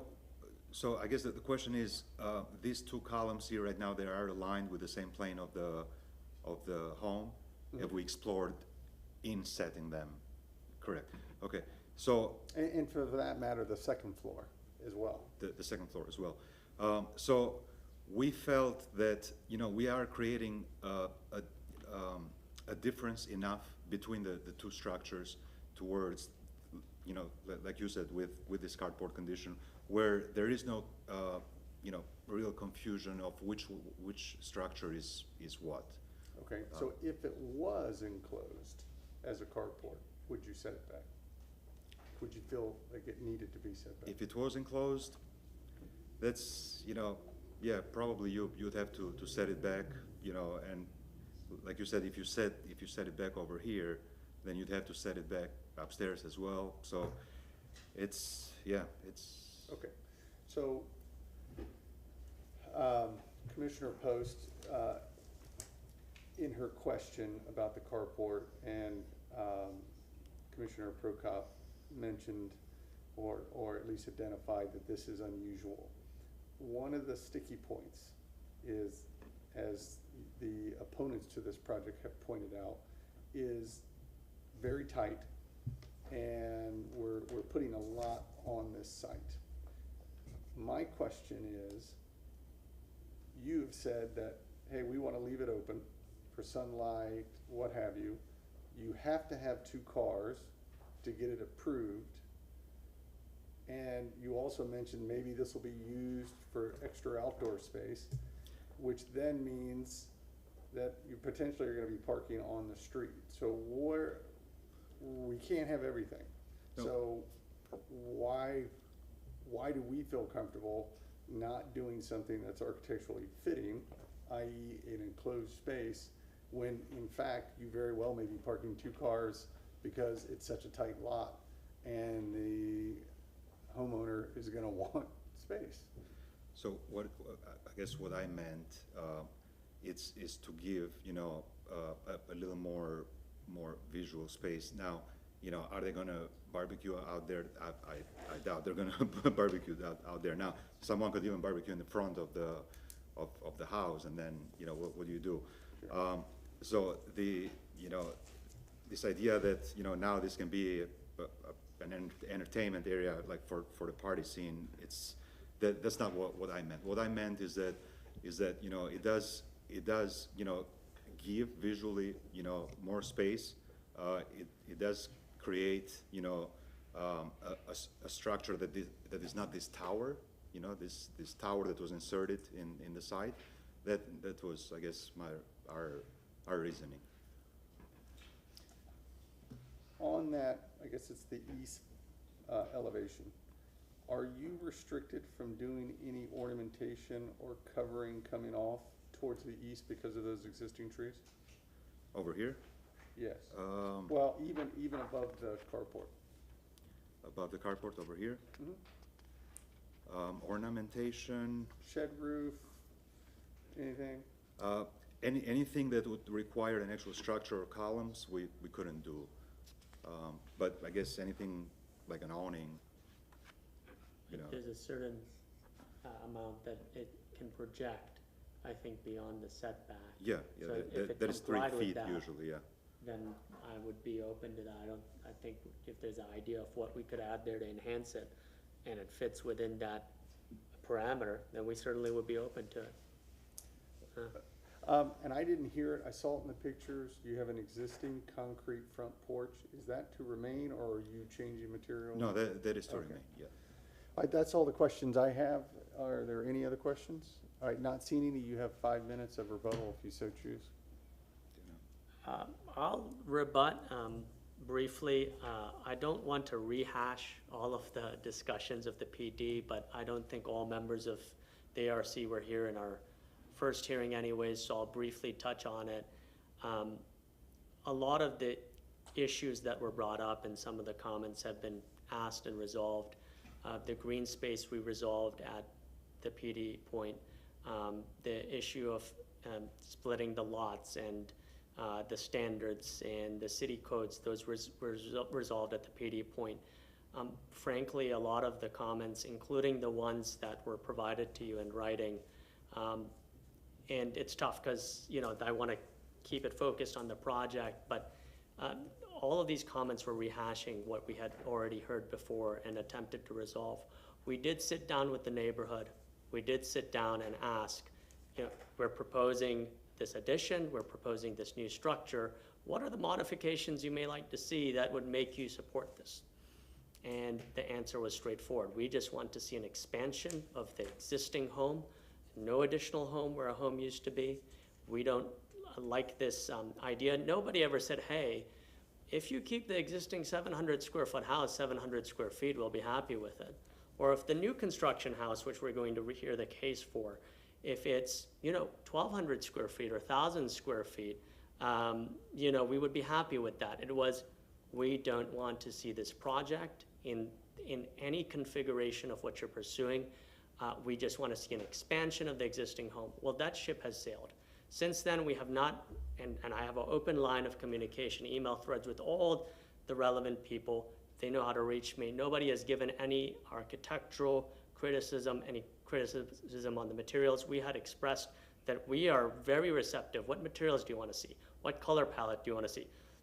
Do you have a contractor that you think would be appropriate for us to do the historic renovation of the existing home, because most of what I've done is ground-up construction, so that'd be something I'm open to. So I'm open to all these things, but we cannot go back in the past and not do the project, and that is what the majority of the commentary is focused on, right? So we worked with Ron. We went through, after the PD approval, probably 3-4 iterations with Ron where we fleshed out details, and then Ron would say, hey, maybe we can tweak this because of this reason. We have a constructive engagement, and then we implement it, and that's what we're looking to do here.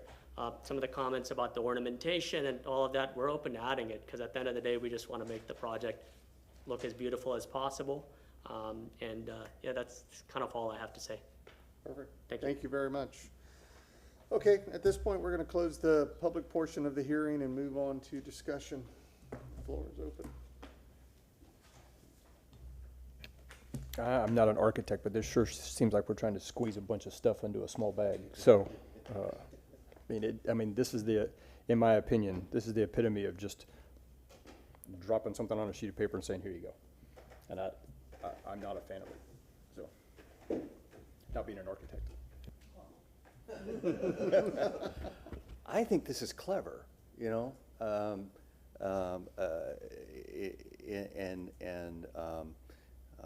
there's been some thought put into how to solve the space needs for someone to live in this building.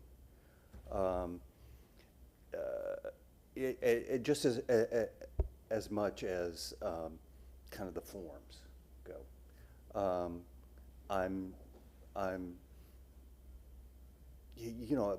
When I first saw it, I thought the carport's okay, but I appreciate the comments that were brought up so far. But I was thinking, in a carport, how much stuff is going to get stored out there, you know, and kind of clutter that visually for the neighbors. Will that tend to be a gathering place for stuff? Lawnmowers or grill or whatever, you know, and it's you can't really police that. So there's an argument to enclose it on that way, but I do appreciate the comments from the applicant about getting the light in there. So I'm kind of not sure about that one way or the other as we stand right now. I would like to see some kind of covering over those rear doors, you know, some kind of shed coming off of that could be bracketed and would, I think, enhance the design of this personally. That's my thoughts. Thank you. Anyone else? Clever is an interesting term. I likewise, I'm not a fan of having split the lot, but that ship did sail. So what's before us is a specific request on this site, and clever is an interesting approach to it. I'm also torn. I want to be an advocate for more housing, and I'm okay with density and tightness now that we're there. But I just strongly oppose the carport, and I think the recognition of what could happen there over time, it just adds to the plight of those who, you know, will walk around it and see it. And it is unfortunate that it will block the original windows. Again, that's a factor of just not having enough space to do it in a way that would be more tasteful. But I can't support it with a carport. Yeah, and I'm having it, obviously I was the one that wanted to bring that up. But if this document here, which is the PD, calls out a carport in the PD plan, rather than a garage or an enclosed driveway, is that correct, Ron? That is correct. As you were deliberating, I was going to say, if you're going to craft a motion, be very sensitive moving forward that maybe consider the enclosure if that's the pleasure of the board. when you come forward for PD, you look at the footprint and you look at the massing. So the massing here does not show it enclosed. So there's certain things that if you change it, if the PD is changed as this moves forward, it could trigger a substantial change and it has to come back through the process.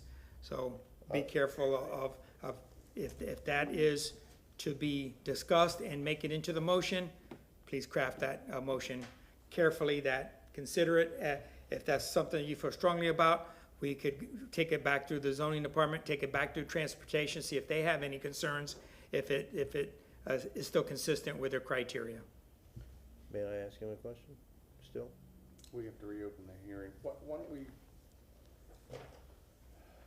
I don't want to do that. I mean, I guess I want to know, is this the approved PD that we're looking at on the cover here? This is the approved PD on the cover, and it does say proposed carport in the PD. So, I mean, we can't argue that anymore. we can. We can argue all night. Okay. So here's the other thing too, though. It just flabbergasts me that we even got that, we got away with that last time. If you did enclose it, that second parking space is almost unusable opening that car door. So. Oh, no, it's not, we're not even. Yeah, so. We would get into a whole different discussion if we're talking about a garage. Right. And pulling the garage away from the main house and leaving a little tiny sliver like they did with the windows to create a sliver of space and light so that those windows would not be blocked, they'd actually be outside. You'd create a little tiny, 2-foot alley or something between the garage and the existing house. You could do it. I mean, there's like ways to do things, there's always, there's 100 ways to skin a cat. What's not shown here is they have those protected trees, and one of the ways they got through the PD was not having any. I understand, but this, again, that thing doesn't have to be that wide. That new object, the addition, doesn't. I mean, this is all we all understand. This is down to the to the inch, okay. And I agree that the vast majority, like the applicant stated, the vast majority of the comments are things that are water under the bridge. They just really are, and it's unfortunate. I think otherwise. I think the sensitivity. Yes, I would love to see a little canopy over the French door, something over here to cover. I mean, I think they want it too. They may have not just realized that they needed it or wanted it over those French doors out to the little back porch to have some kind of a shed roof over there. I think that's a no-brainer.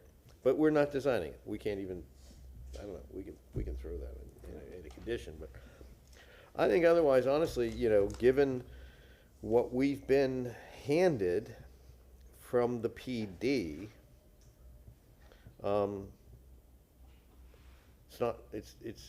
It's about as least horrible as it could be.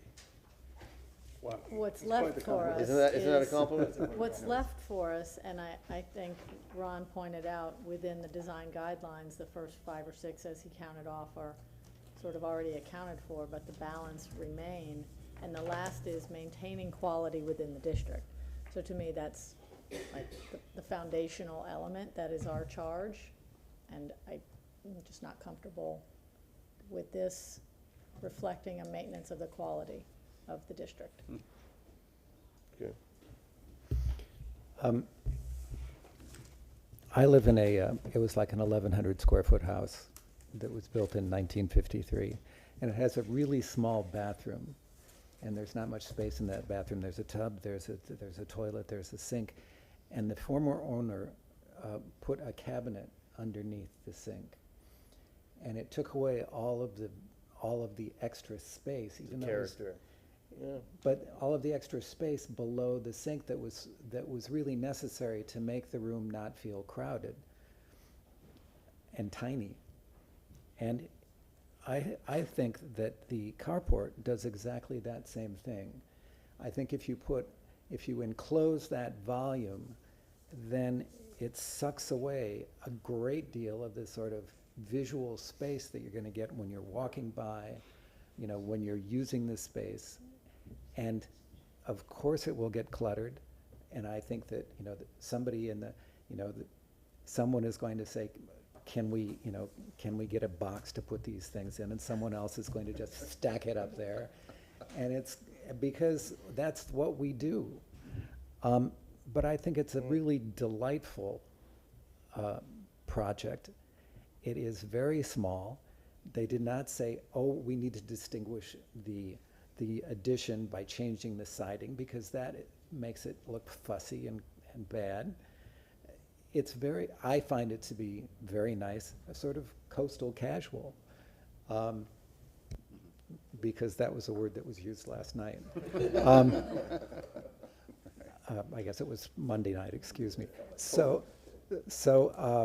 I am entirely in favor of this. I know it's tight, but they have done everything, you know, they've made all the right moves to make it seem less tight.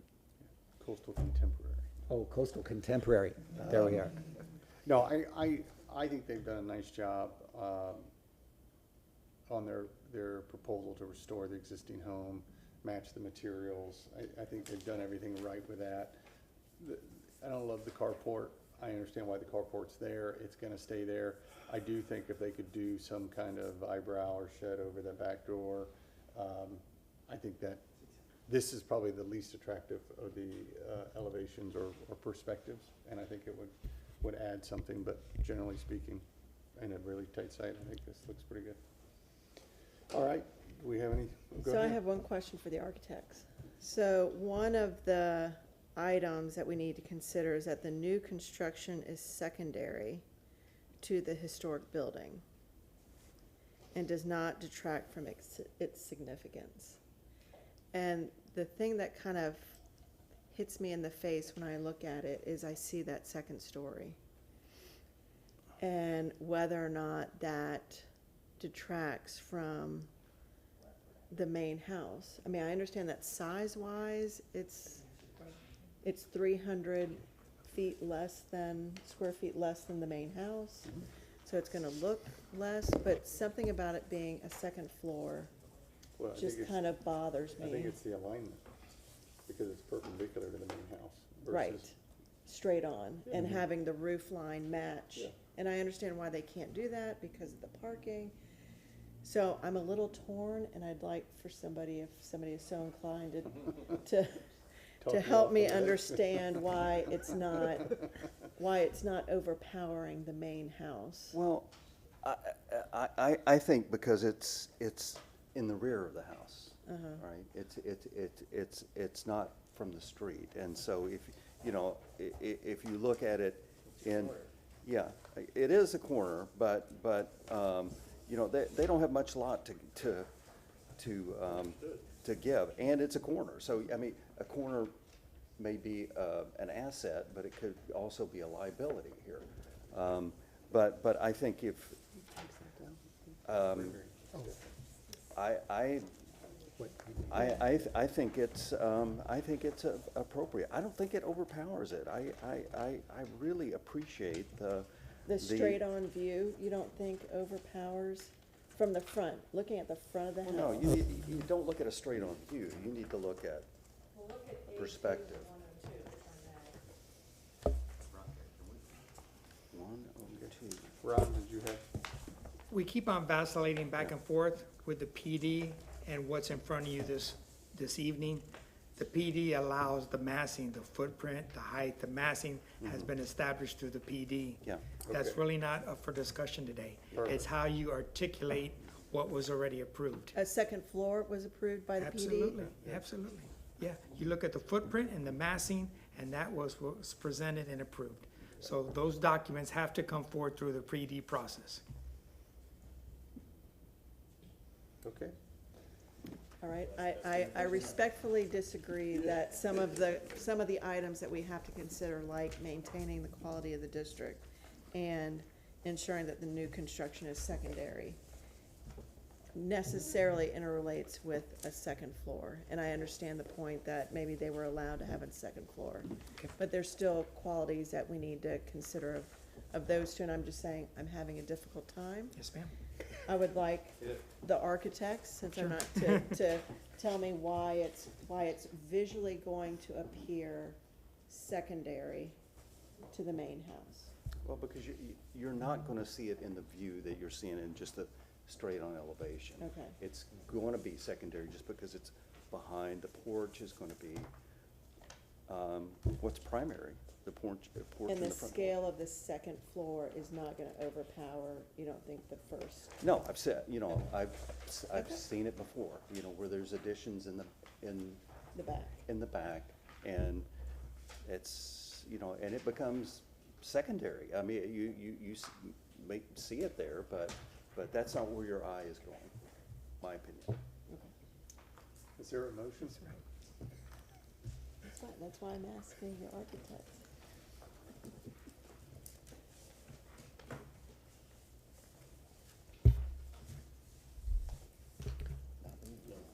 Mr. Meyer? Yeah, I have to find my sheet first. Excuse me. You need that? No, I need that, well, I'll need that, and then I'll need this, okay. Oh. Okay, move to grant a certificate of appropriateness for the drawings and documents presented at this public hearing in ARC 25-0000299 for the property located at 402 South Oregon, because upon finding of fact, the proposed project is consistent with the Hyde Park design guidelines of the city of Tampa for the following reasons: that it is in compliance with the Secretary of Interior's standards for historic preservation, and that it meets the requirements of the city codes and ordinances. Second. All right, we have a second. There's discussion. I just wanted to comment that it's clear that several of us are struggling with this for a host of reasons, and I think it's all driven by the fact that the PD has taken some of our jurisdiction away from us. So I just duly noted that that's what happens when you zone as a PD, and keep that in mind as future requests come our way. They take our oversight and authority away in many respects. Thanks. Well, for the record, we saw these elevations, and they're not that much different. Some of us weren't here when they were voted on. Okay. All right. I guess my only other point of discussion is I do think it's important for them to look at that rear door. Again, it's a relatively minor detail on that. And if I might add, I know that, I believe it was Mr. Jones suggested that they include a faux attic vent on the street side of the new addition. Okay, I will amend my, can I make this a condition? Okay, so so I would like to add conditions. Can I do that? That the architect will consider adding does he have to do it, or can he consider the vent? You should consider it. Okay. That the architect should consider adding a vent on the addition on the street-facing side, and also adding a covering over the French doors on the east side. Right. That would be Commissioner Hammond. Do you agree to Yes, those amendments? yes. Okay. Any further discussion? All right, does the applicant understand the conditions, and do you agree with the conditions? We'll do it. Okay. Okay, any other discussion? All right, not seeing any. All in favor of this motion signify by saying aye. Aye. So that's 3. No, did you ayed? Oh, all right, it's 4. All against? Nay. Okay, motion passes. Congratulations. Thank you.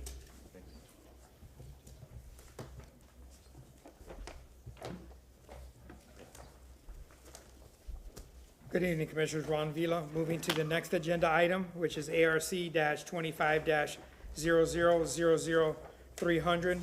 This is for the address of 404 South Oregon Avenue. There's an empty parcel there. This has been PD'd as well. You have the PD with you. The approximate square footage of the new construction is 775 square feet. The request is for a certificate of appropriateness, new construction for a single-family resident with site improvements.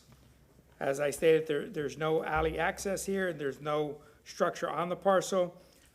Previous action, this did go in front of this board on November 2024, received a favorable recommendation for the PD to City Council.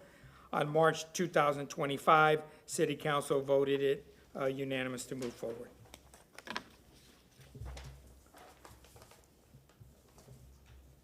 This is the sister site. We just looked at the corner of Azeel and Oregon. We looked at the contributing structure that was hugging the corner. Now this one is in the same footprint of a contributing structure back in 1929 that was there, and obviously has been removed. Once again, so you get a sense of place within the district. It's in the northwest corner, it's circled, and it is on the corner.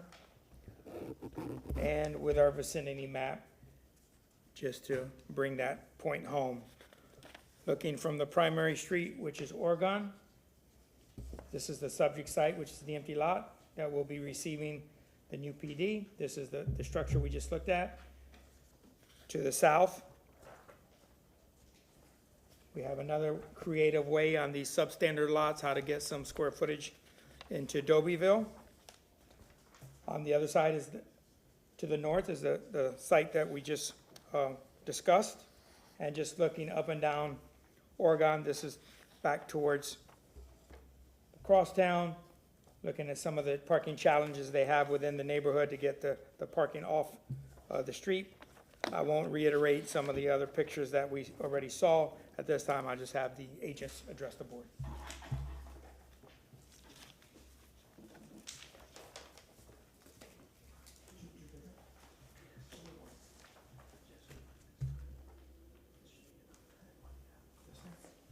These are all the same? Yep.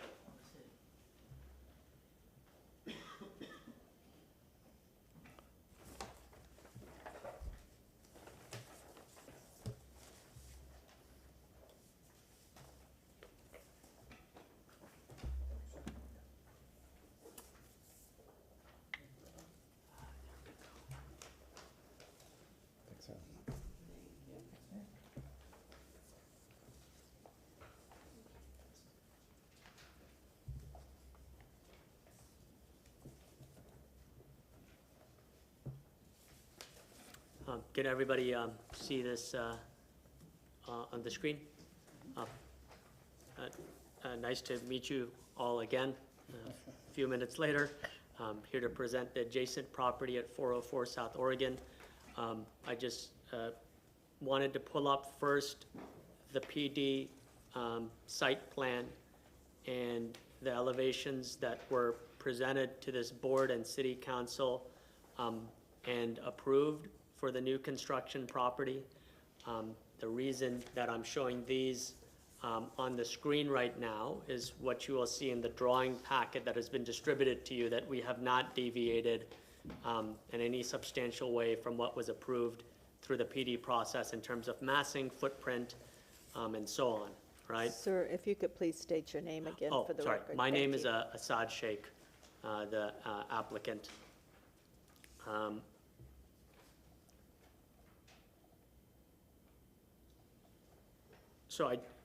That's the old structure. So this is where, these are our PD drawings, and when I have Andy come up here, he'll show you the drawings that we've fleshed out since the PD. Dobyville is, consists of a lot of small lots. And again, not to rehash the deep conversations we had during the PD, but part of respecting the neighborhood sensitivity, it's really a balancing of interests, because if you built per the modern setbacks and modern standards, then you would not be able to build in Dobyville anything that looked compatible with what was built there before. And to kind of really illustrate that point before I have Andy do his presentation, if you look at our PD plans for the new construction residence, what we have is a small mass that from the eye level, from the street level, appears one story, and then the second story is recessed back. This pattern is very native to the neighborhood itself, and our adjacent property kind of has that same pattern and architecture. This is not the greatest example, but it's one of the other homes on our block.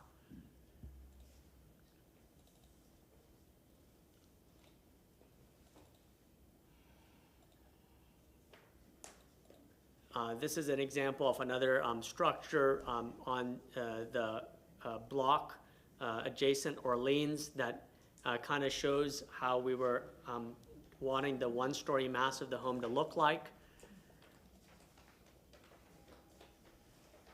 So these are the homes, many of the older homes in the neighborhood. And then you have homes that have that verticality, which is what we're expressing with the new construction. Let's see here. There's one more. And then this is another home that it's a little bit more dramatic than what our new construction plans show, but it kind of shows that the first story volume is pulled forward to the street, and then the second story recesses in the back. That's what we showed in the PD, and that's what we've worked with Ron on fleshing out the details of. I will pull up the package, which is the same package that you guys have in front of you now. And I'll bring Andy in to kind of speak to some of the elevations and architecture. Hi, my name is Andy Pina. And again, I'll just continue with the elevations. So this is the front elevation or the west elevation. Again, we're trying to keep up with the same patterns for fenestration. Obviously, you know, we have this window over here that it is a little bit bigger because that needs to be egress, but we are kind of complementing that downstairs as well. So we're trying to keep everything organized to basically, you know, follow the historical patterns. On the south elevation, you can see that, you know, that there is sort of a rhythm that, you know, windows on the first floor and the second floor create. As far as materiality, again, 5V cream proof. This is to match the house next door. Half-round gutters, round downspouts. We're going to talk about this detail later on. You'll see it later on in the drawings. This time we are using sand finish Hardie siding for the wall covering. As far as, you know, the base of the building is actually sand finish stucco with this brick pilasters. And again, this will be a real brick, nothing just like a you know, faux brick or veneer. One thing that I wanted to mention on this elevation is that we are showing a gable vent, and this is common in the neighborhood to see this kind of detail. As far as, you know, this, you know, sort of balcony area further back, this will ultimately, you know, end up being a French door, and you know, it's basically double door. So the idea here is to have a balcony guardrail that is not very transparent, where it goes all the way down to the ground, because that way this door would read as very tall and narrow, and it would kind of, you know, it would kind of lose the dimensionality of, you know, what everything else has. So this guardrail is solid to a certain level, and then it becomes a little bit transparent. And again, mainly it's to break down the scale of this double door further back. This will also serve as egress, but, you know, I will show you in the section of how we're handling that guardrail. The north elevation, this is essentially the elevation that faces the existing house we talked about before. You know, again, it's sort of the same rhythm that's on the other side, kind of carried over on this side. This window here is where the kitchen is, and, you know, if you notice, this elevation of the sill here is a little higher, just because we are going to have countertop right behind this wall. This elevation is right at 3 feet, and is as low as we can get it, essentially, in, you know, within that countertop clearance. Further back, the east elevation, it's pretty simple. You know, we do have this folding door systems, which I will show further further back in our drawings. And then again, you know, same vent condition here. You know, right now on this one, we are not showing a canopy. We can talk about that as well. As far as, you know, the generic kind of detail, you know, of the foundation, it's very similar, where again we have a cantilevered, you know, slab, let's say, and then we have, you know, brick pilaster, which in this section is shown further back, it's beyond.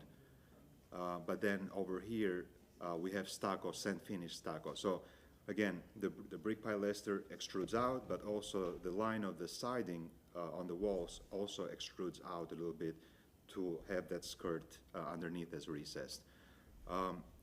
One thing to mention here is that, you know, the first floor will be block, the second floor will be wood frame, but both conditions for the windows, if you can see at section detail 3 and 4, they yield to the same dimensions of recess of the windows from the exterior siding. Going deeper into the details, again, this is, you know, a very similar detail that we used, you know, before. This is the detail of the guardrail of the balcony, and you can see it in section where it is solid up to 2 feet, and then a foot above that is where it becomes, you know, transparent. It is all made of wood trim, painted. It is a picket type of guardrail, which, you know, is kind of common in this neighborhood.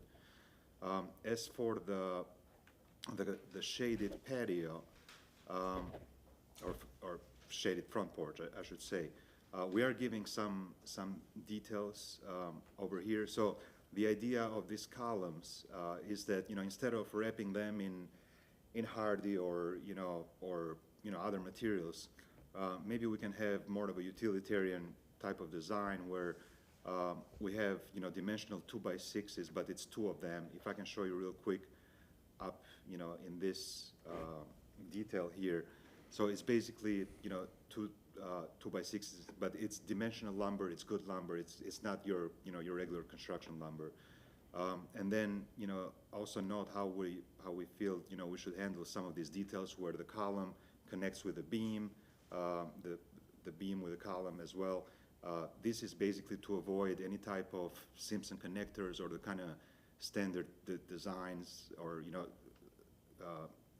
or structural components, I should say, that are not very aesthetic. So this is not something I invented, by the way. This is Paul Rudolph kind of came up with these connections, so, you know, don't kill me on those. Going further beyond, again, the roof material is going to be 5V cream to match the existing house. Hardy siding over here, maybe with a color recommendation. Soffit and trim material is also hardy as well. The windows in this case are not fully wood windows, are aluminum clad wood windows for the new house. That's what we're proposing, at least. This is, again, you know, a selection of the front door. This is the folding doors that we show on that elevation. It is meant to look more as a French door rather than, you know, let's say nano walls or, you know, some type of, you know, other folding partition. Again, French doors for the balcony, and then, you know, proposal for a light fixture. At the bottom, again, floor plans, you know, in case, you know, you need to kind of refer sections or elevations. And with that, I think we can take questions, I guess. Thank you. You're welcome.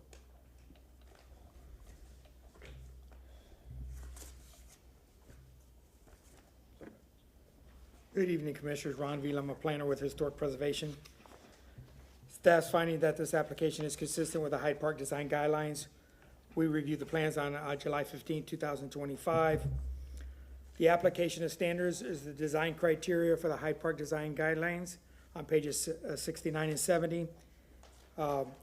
As I stated on page 3 of your staff report, there's 11 bullet items in the middle of the page.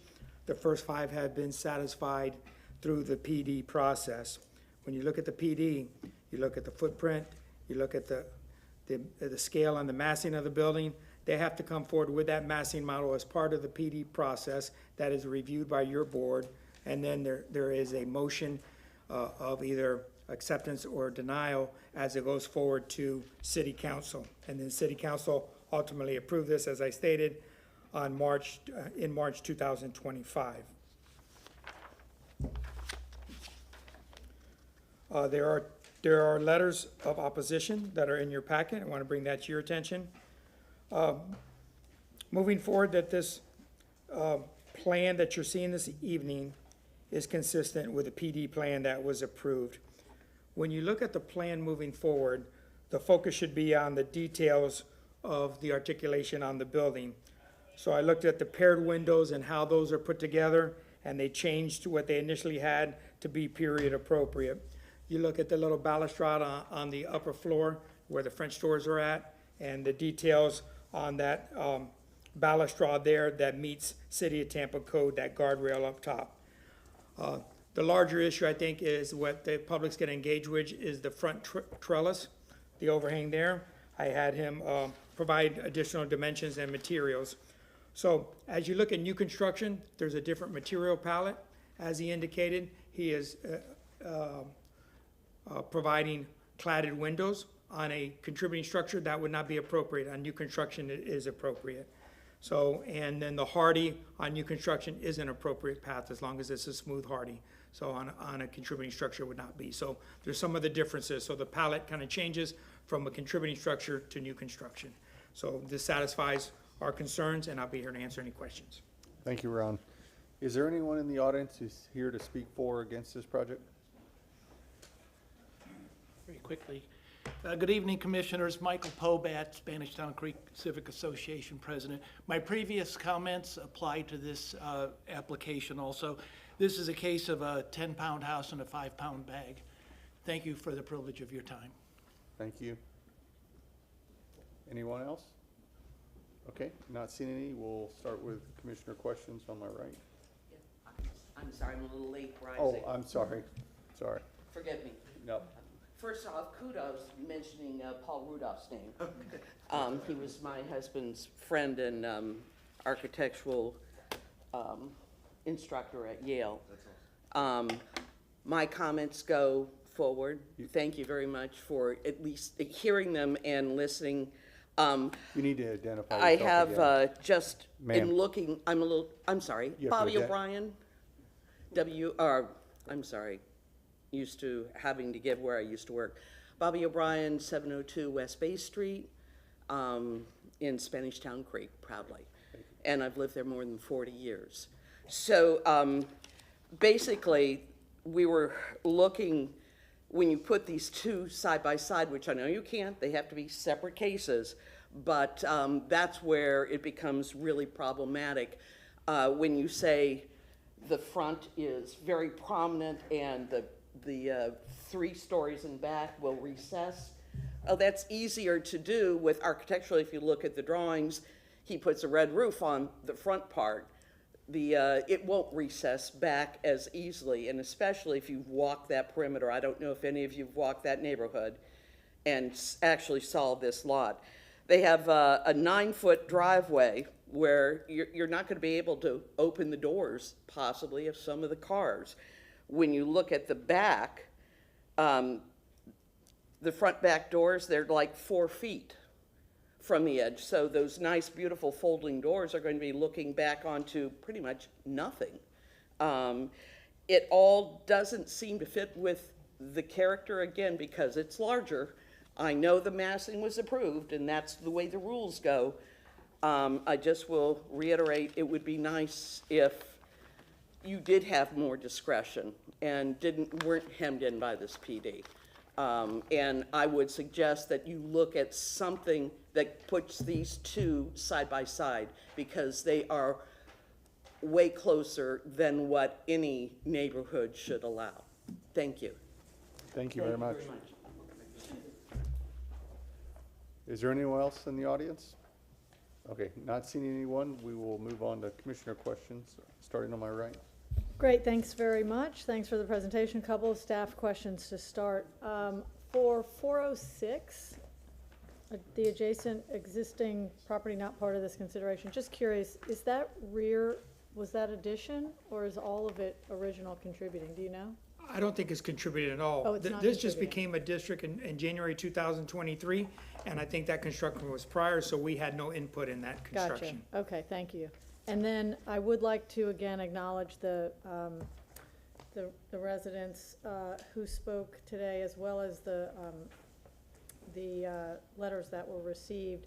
And if, staff, if you could, sorry, Ron, I just for the benefit of the these neighbors and the others, if you could just address concerns that were raised about potentially if there were natural resource issues, stormwater issues, and then the width of the driveway that was raised on this specific site. Yeah, what we try to do as preservationists, we try to have the vehicle secondary to the structure. The contributing structure should be prominent, the vehicle should be off the alley, which this has no alley access, so they have to come off the primary street. With the dimension of the parcel, the width is very challenging, so they carved out a little spot on the side. As all these projects come forward, we have natural resources look at the project, we have transportation look at the project, we have zoning look at the project, and we have stormwater look at the projects.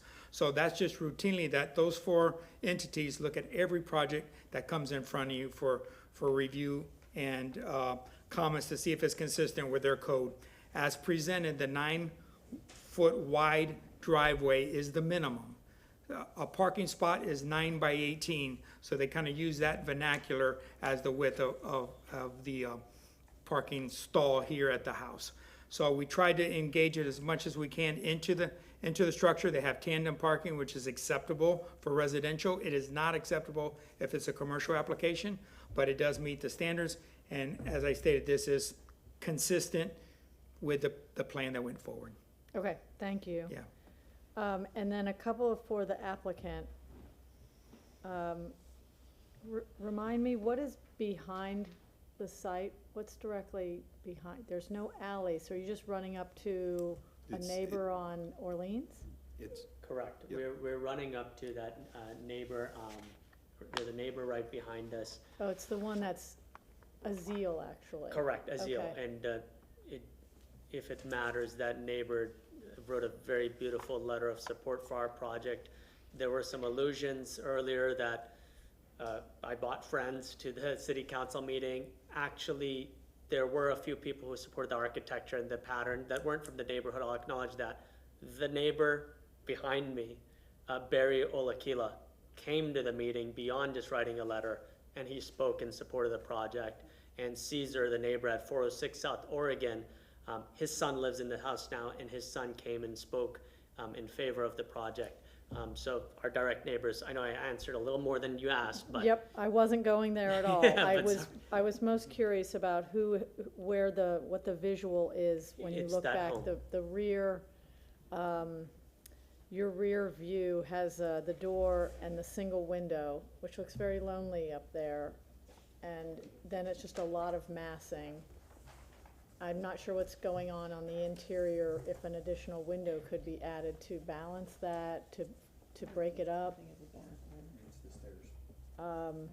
If, just for consideration. Sure, absolutely. That would We'll- help add it soften in. that view. I think we can definitely consider it. Yeah, it is a little bit, It's it's very right in stark. this area, it's the stairs. But yeah, we can definitely look at that. Could Okay. also be over here. Well, no, not really there. But yeah, definitely, thank you. And then coming around front, you spoke about the trellis. I don't object to it. Just why was that your choice versus covering it with the more traditional look? Again, on our side as architect, and, maybe, Assad would probably not agree with me on this, but, we want as much light as we can. We do not want to create this, very dark entries. And, for this dimension, for this depth of this porch, I feel that, it would get a little bit dark there, which is not a big deal. Most people probably don't even notice, So my Some preference. call that shade. Understood. So I guess it's. Okay. Yeah. And then the last point is same on front. You have the steps leading up to the porch. The right side has a welcome wall, and then the left is a planter. It's like a planter wall. So you're not balanced with a secondary welcome wall. And we've had a number of these planters coming through that are, again, not consistent. There's just not, they don't really exist throughout the district.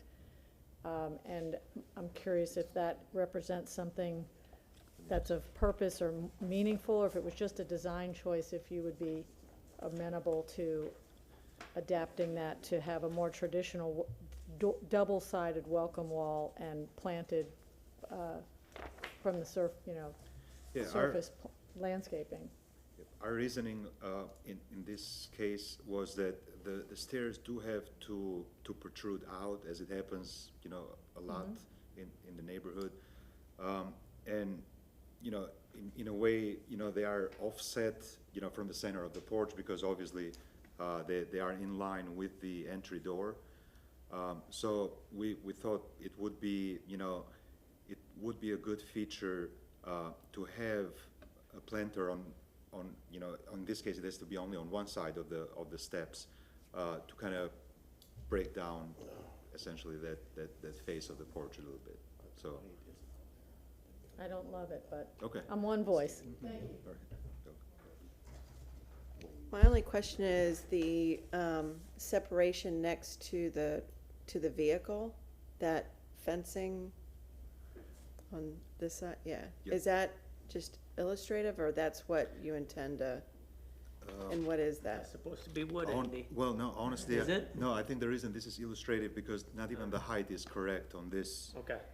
It is called out on the PD site Okay. plan. As wood. Is it wood? Yeah, it is Yeah, wood. okay. Yes. Because that looks Yeah, like so a this is mixture. just illustrative. Okay. Yeah, I'm sorry for this. This Yeah, no, is- no, that's okay. I just wanted to clarify. Thank you. You're welcome. I have no questions. Thank you very much. Thank you. It's a very nice project. Thank you. Do you have a site plan in your set of plans there? Yes. Not the PD? Yes, the actual site plan? Mhm. Yes, sir. Yeah. I will pull it up right now. Give me one moment.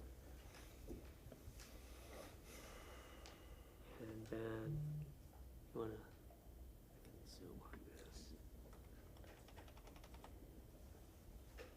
Let me zoom a little more. It's a very small site plan on a very big sheet. Do you have a site plan that represents what it is you've drawn on these plans, though? Yes, yes, right here, sir. But That- so your back patio there is shown on your plans as 5 feet, and they're shown as 3. And you've also shown 2, looks like slabs down here in the corner on sheet A5 1.01. What are those slabs there? Hold on, let me go back.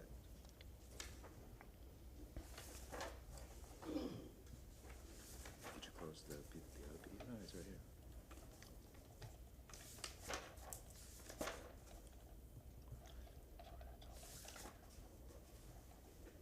Yeah, right there. What are those squares down there in the bottom right hand? Nope, go down. Right there? This? Yeah. This is trash. This is trash and Okay. trash bins, basically. Okay, and you're showing there that your rear patio is 5 feet, but on your site plan, that's not showing 5 feet, is that correct? I just want to see how far your patio is coming to the property line. The PD site plan, so go back there.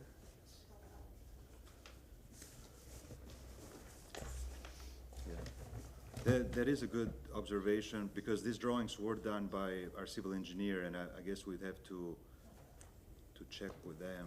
Go back here, Andy. Where? To the, To this? so the 5 feet that is showing. I think it's showing that there's 5 feet, that the patio is 5 feet long. Right. 5 feet deep, 5 feet deep, sorry. Right. Correct. but your And then site plan this there is- is not showing 5 feet. Right. And if you reduce down your patio if you make the patio the size that you're showing on your site plan, and the steps that you're showing, you're gonna walk right into your air conditioning unit. I'm just trying to get a representation on how far Right, that right. patio comes how close it comes to the property line, that's all. I see, yeah. Because you're pretty tight in the backyard. Looks like it's 5 feet total from the back of the house to the property. To the property line. Yeah, there's definitely, the site plan is definitely showing correctly, because he's pointing here, but then he's not showing the whole patio. So it looks like something we'll have, what do we have to do to resolve it? How much space do we actually have, Andy? So we have 5 feet total, but, you know, we could have a 3-foot step, no problem. So we could have a 3-foot stoop with a couple of steps. So then you'll have the steps exiting towards the north, not towards the south. Towards the north, yes, Okay. yes, correct. Okay. Thank you for That's all my catching thoughts. that. Yeah, that's a very good comment. Can you go back to that site plan? I'm sorry, your floor plan? Yes. So we can just see that one more time? So you're talking about mirroring that, steps to the north and reducing that to 3 feet? Actually, if we can, you know, if we're gonna, you know, somehow update this site plan anyhow, I would like to keep it the way it is as far as direction of stepping down. But definitely we can definitely go to 3 feet.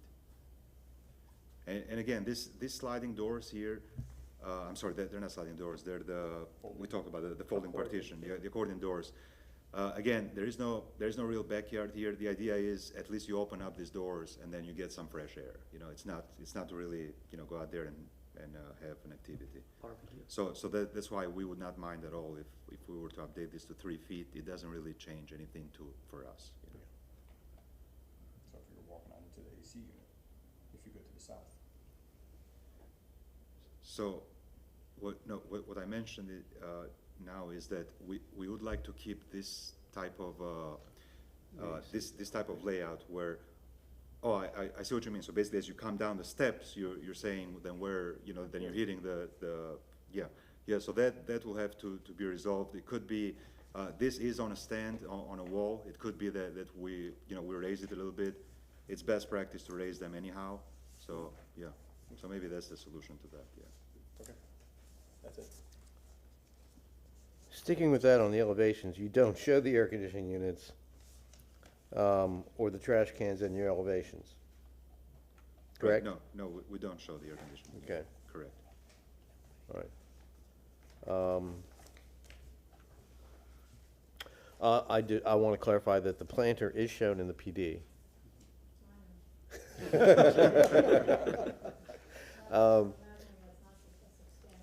But, and honestly, in this particular case, with this design and this porch and this trellis and this small, tiny scale, I like it.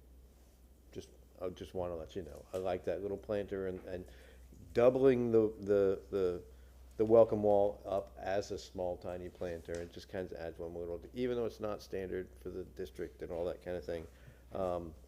Again, we have to take things on a case-by-case basis, and sometimes the planter's okay.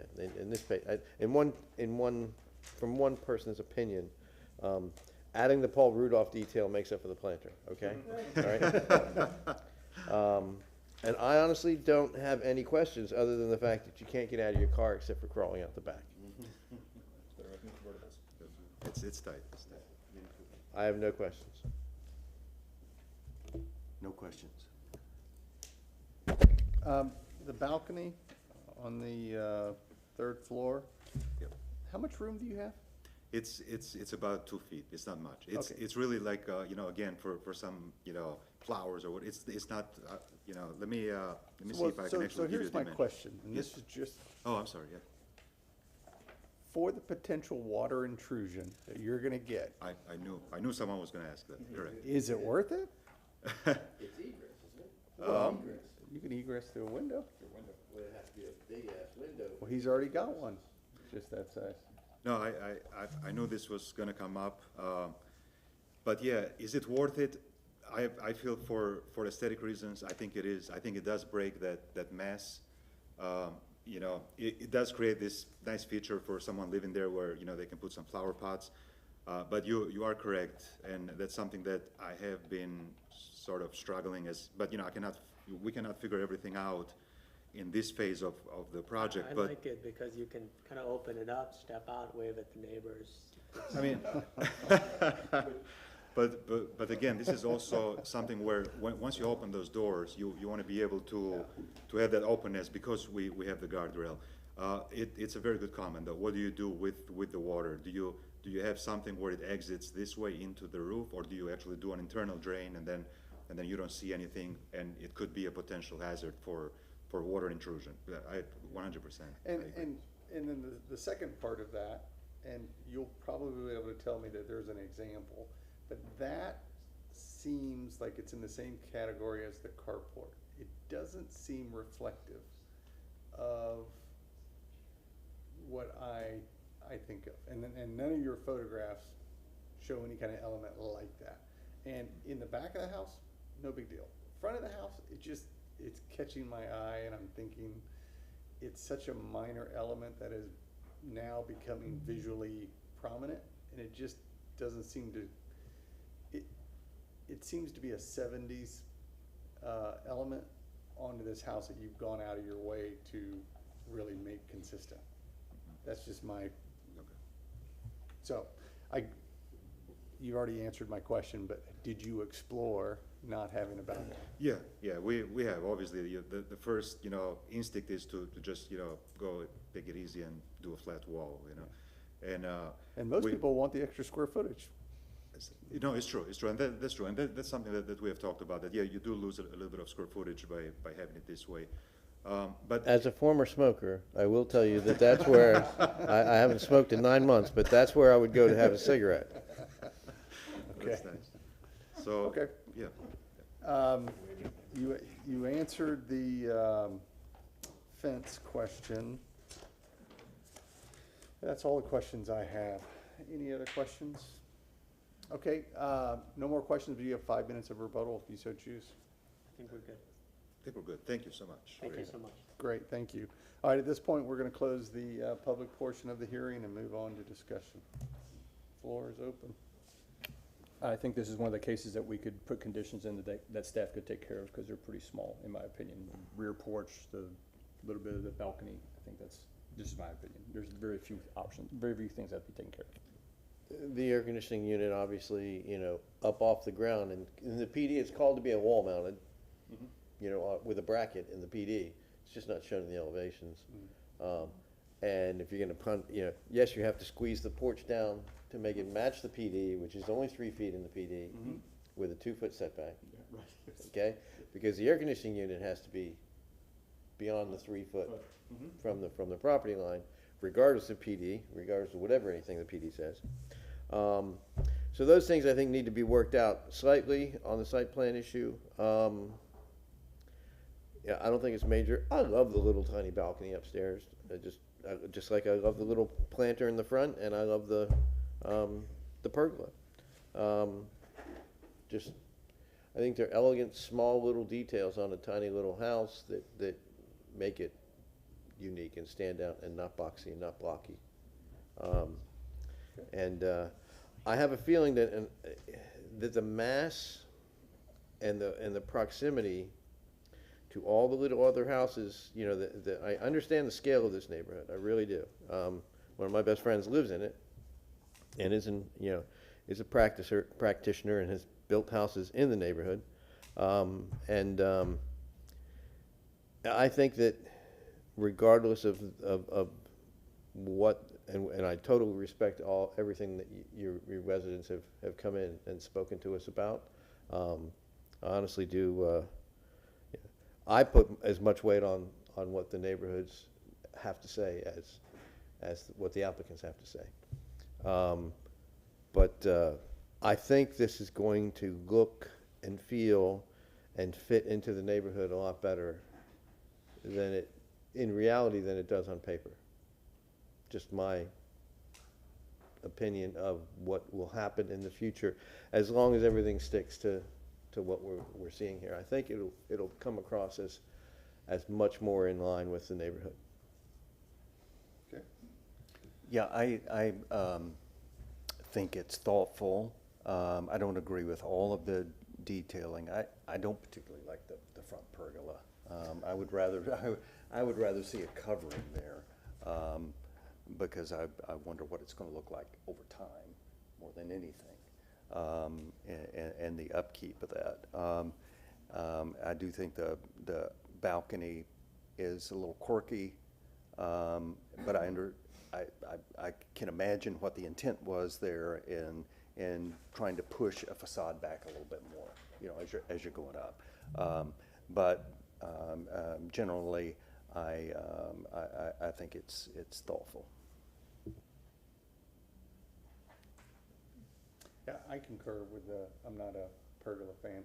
I think functionality wins out every day. But I think they did a nice job of what it is. Did you have a comment?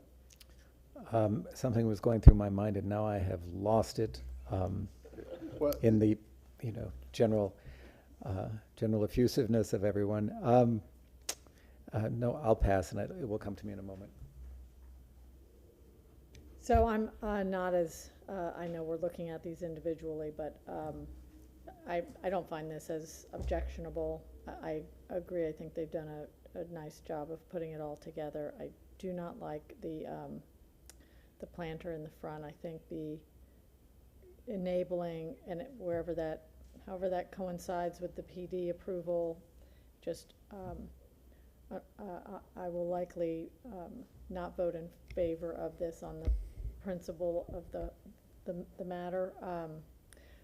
But I think that enabling a more traditional welcome wall at the front takes this closer to our design guidelines and a consistency with the neighborhood, whereas the little planter just jumps out as different, out of character, and so on. So for a motion maker, I guess, pick your poison on that one. I made the comment about the adding a window in the back to just break up that massing, so which the applicants seem to be agreeable to. So I would defer to a motion maker if they wanted to include that. Thanks. Well, on the planter, I mean, a thought might be that could be lowered, and to kind of emphasize. I mean, they're not quite. It would be a traditionally proportional welcome wall, but you would have wall on either side to a point, and so that could be something for consideration too. I tend to agree with you on the planter. If we look at the PD site plan, there's not much space in the front yard. The elevation is depicting the large front yard, but it's not that big, according to the PD, so. With the planters on there. It shows, I think planters also, they just tend to be more difficult to maintain. The plantings in them don't thrive as well. They sort of look good on paper, but in reality, the functional piece is not as thriving as natural at grade, but. Well, but I actually think Commissioner Hammond, that's a nice suggestion, a simple suggestion that kind of can do both things. The only other thing I'll say, and then we can move on to a motion, is I do appreciate the audience members who took their time to come out here, and I, for one, I am listening. We're at this point where we're at, but for future, we did hear your concerns, and I appreciate the time. So with that, looks like somebody was ready for a motion. That person is not me. Okay. Oh, I thought you were taking notes. I thought he was taking notes. I'll give it a run. Okay. Okay. I move to grant a final approval? Certificate of appropriateness. Where's that at? Certificate of appropriateness. No, other side. Yeah, okay, yeah. Yeah, with conditions, yep. Okay, I move to grant a certificate of appropriateness for the drawings and documents presented to this public hearing for ARC-25-00000300 located at 404 South Oregon Avenue. Because based on the finding of fact and proposed project is consistent with the Hyde Park design guidelines of the city of Tampa for the following reasons. With the following conditions, that the applicant adjusts the height of the front planter, considers adding a window to the rear wall in the stairwell area, considers redesign on the front upper porch, the AC mounting brackets that way it doesn't hinder the back patio, and adjusts the back patio depth to reflect what's on the PD documents. Second. All right, we have a Okay. second. Any discussion?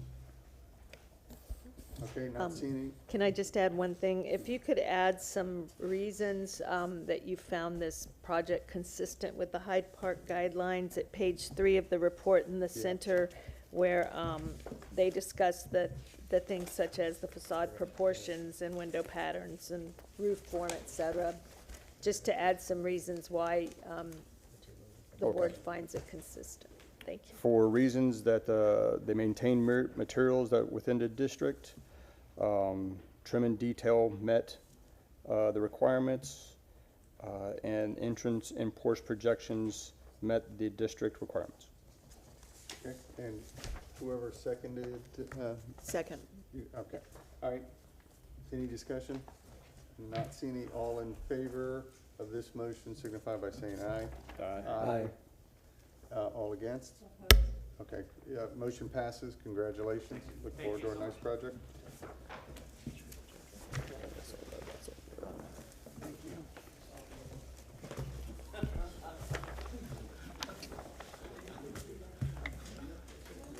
You want to push through? We have one more case. You want to take a recess? Let's keep going. Let's do it. Push through? We get this done in 10 minutes, he's buying beers. Or like,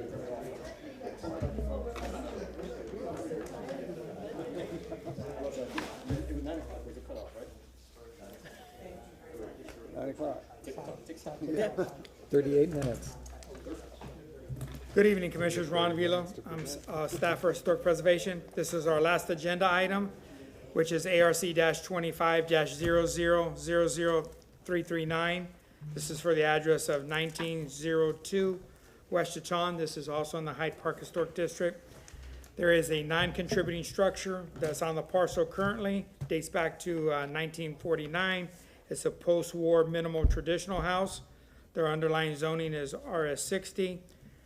The proposal is that the existing has about 2,500 square foot. They're proposing to add about 1,700 square foot for a total of 4,220.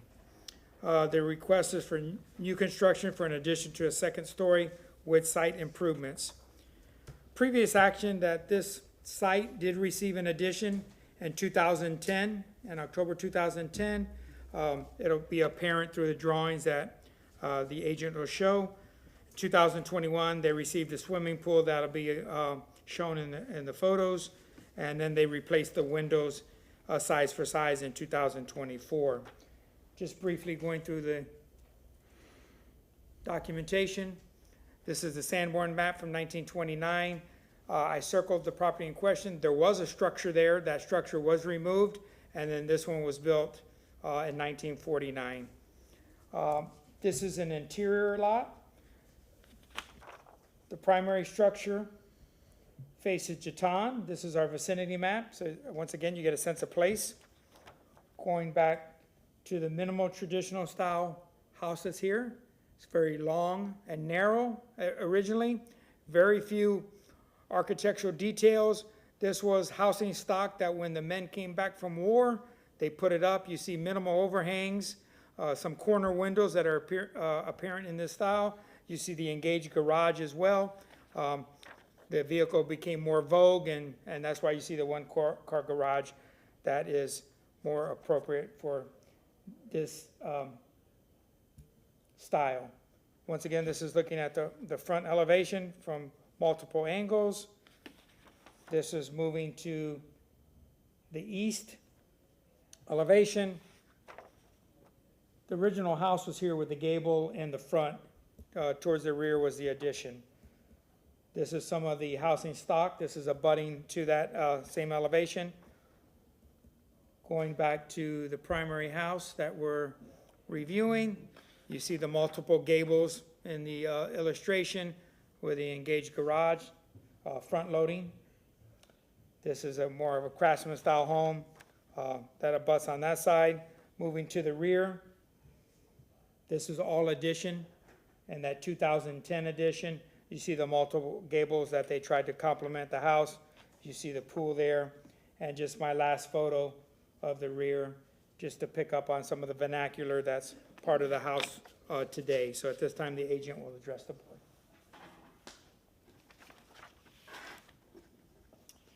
Good evening, Commissioners. I'm Missy Shoecraft, and I'm here to represent the owners of the property, Mr. and Mrs. Regan, and their children. As Ron mentioned, this is a non-contributing structure. It was built in 1949. I'll go through the plans and show you basically the iterations over time. It is also important that this is a mid-block, and so what's visible from the public right-of-way, and I have photos to represent this, is minimal. In addition, the lot is 90 by 125 feet. And if you know Hyde Park, most of the lots are 60 by 100, so this lot is double the size, almost double the size of the average size lot in Hyde Park. And I mention that because we are proposing to put a lot of massing on it. I own a design build company, and we were hired to build it.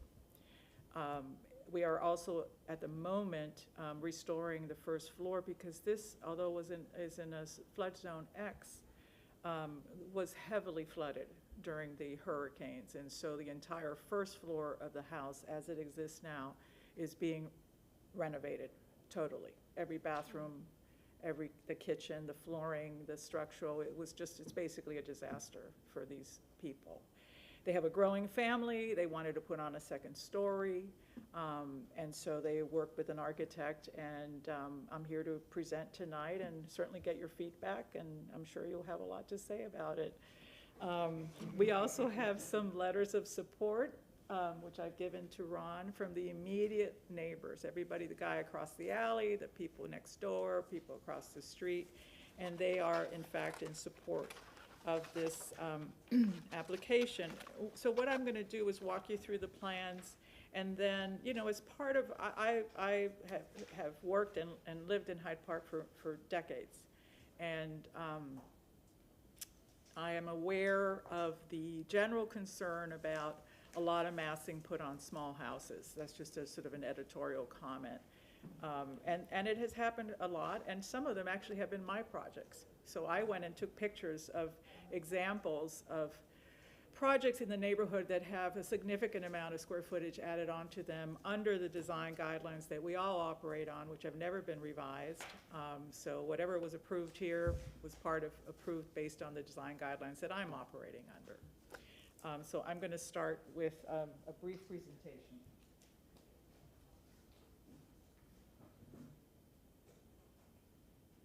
So, as I mentioned before, this is a mid-block lot. It's on Jeton. There's an alley behind it. It is 90 feet across and 125 feet. So it is a significantly larger lot than most lots, especially in this part of Hyde Park, which is basically right up against the Selman Expressway. This is the existing condition, and what we have is, it's hard to tell, but this portion here was the original house, and then in 2010, not these owners, a prior owner, put this addition onto the house, one story, and the pool was done in 2020. Again, not by these owners. And then this is the proposal, and the proposal also sits on top of basically it sits right on top of the 2010 addition. It doesn't sit on the historic, or not historic, the older portion of the house. And this here is the ridge line. That's an original. And try to zoom in. Thank you. And in meeting with staff, if I need it? No. We're going to zoom in. There you go. Okay. In talking to staff about it, who did raise concerns about massing, we moved, the whole massing was moved 5 feet off of the ridge line. And part of that was because the distance from the property line, not the sidewalk, but the property line, to the first time you would see this structure is just at 50 feet. So it sits way, way, way back.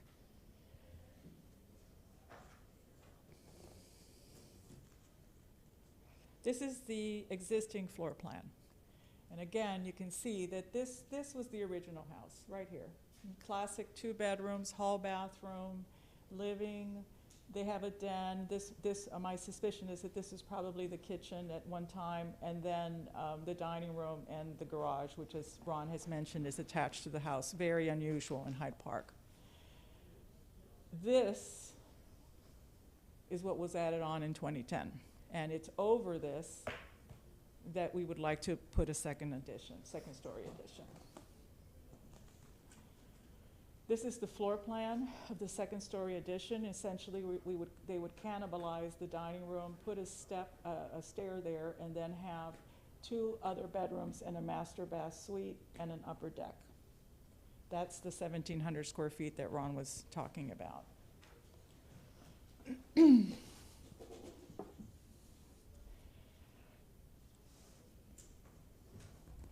And I noted with interest the discussion of what you see from a front elevation for the properties that, the projects that just went before us. And this is obviously a much, much bigger structure. And the addition, it sits way, way, way further back than what was presented to you earlier. That's just a point of interest. So this is the original front elevation. And as Ron described it, it's modest, traditional. Minimal traditional. There you go, minimal traditional. I've never heard that before, by the way. Minimal traditional, these were post-World War II houses that were built, and there are actually very few of these in Hyde Park proper. As Ron mentioned, there was a house here that, for reasons we don't know, was torn down, and this was built. This is the new front elevation. Again, everything here has been maintained, and we try to push all the massing. The architects had to push all the massing back so that there's that ridge line I showed you before. This structure is 5 feet back from the ridge line and 50 feet from the property line. This is the rear elevation again. All of this was the 2010 addition, and this is the proposed second story addition over the first story.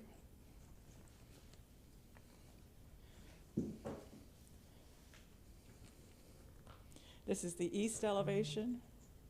This is the existing condition. Again, you can pretty clearly see what the original structure was like and then what was added on. And then again, we're going over it.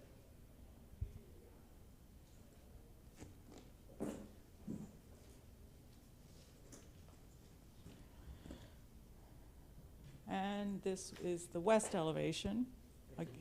Yes, sir. 100%. You just tell me what to do. This is the original structure. This is the 2010 addition, and this is what we were proposing to put on.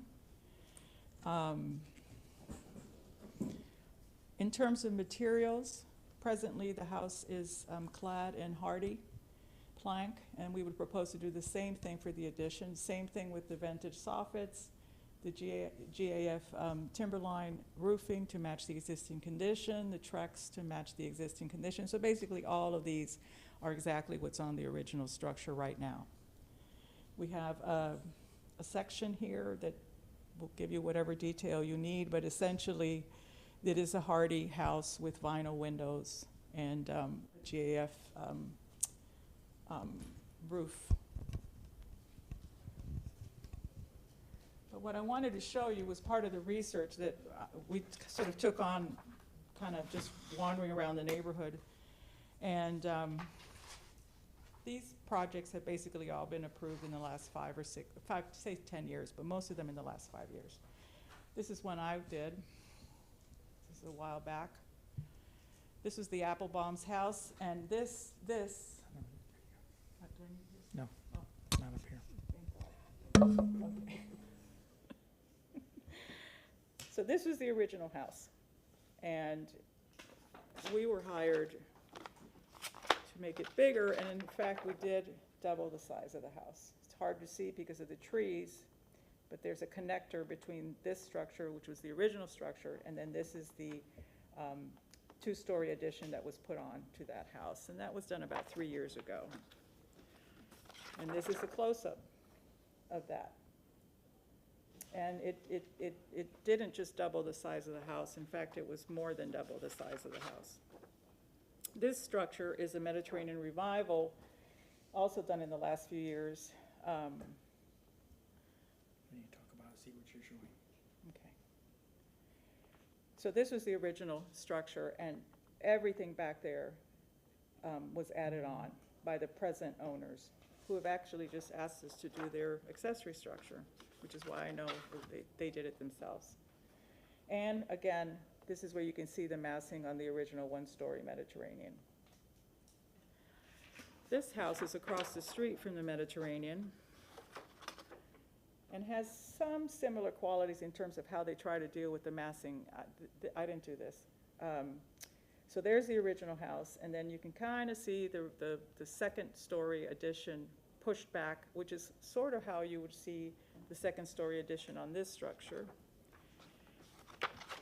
This view shows you that a little more clearly, that second-story addition that was built onto the house. But this other side, it really tells you the true story. So this was the original house. This is a traditional craftsman bungalow, and then that was the addition. And that was approved, I think, probably 2 years ago. This one is on Packwood. These photos were hard to take because of the trees. So this is a case where it was actually a very high-style craftsman, and the second story that was put on it, unusually, pierced through that ridge line. And I'll show you that on the next one. So this is the front elevation. That's new, and that's new. This is on a corner lot, which makes it even more dramatic, shall we say. But you can see that there's the original ridge line, and then this gable, and then the larger gable behind it, and then the second story with the gable in the back was all put on top of this house. And again, apologies for the trees, but this gives you a little better sense. Everything in red is new. Then we have our house, which is this modest structure with a large addition on the back. This is basically taken from the sidewalk, so as you recall, the 50-foot measurement starts here at the property line, and the addition is 50 feet back. But I took the liberty because what's important is what you see from the public right-of-way, from a guidelines perspective. And on this structure, that's where our addition would be. This is tucked far from the back. And as a reminder, all the neighbors are in support of the application, and they would be the ones most affected by the side elevations that I showed you. This is also the east side. So again, as Ron pointed out, there's the front porch, it's a little gable, here's the main structure of the house, there's the addition that was put on 15 years ago, and that's where we would be, right there. I just have a couple more, and these are significant because they're on corner lots, so you see them. This is on Hills, and I actually did not do this, I did the one across the street. So this was just a small bungalow, and this was the addition that was put on that one. And you can see it clearly from Hills and then that side street. And here we are again. All of that, first and second story, is new. And just another shot, again, this being the original structure, this being what was added on. In this case, they connected an accessory structure. So that also was part of this particular project. We were working on the house across the street. We also on a corner. And our addition, this was the third or fourth addition on this house, I can't remember. It's had quite a few. And so we put this piece here on the back, which is visible from the street, but it was just a continuation of this addition. Originally, the house was this here, and then all of this was put on sequentially, although we were only responsible for that piece. And then lastly, and this one is probably, I would say, the closest example. Again, these little houses are rare in Hyde Park. This house is on Morrison. Very similar to what we have right now. And again, here's a second-story addition that was put on. In this case, the bulk of the massing sits right on the ridge line, so it's not pushed back like we've tried to do on here.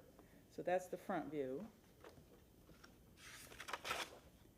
And this is the side view where you can actually begin to see sort of, again, the amount of massing that was put on the structure.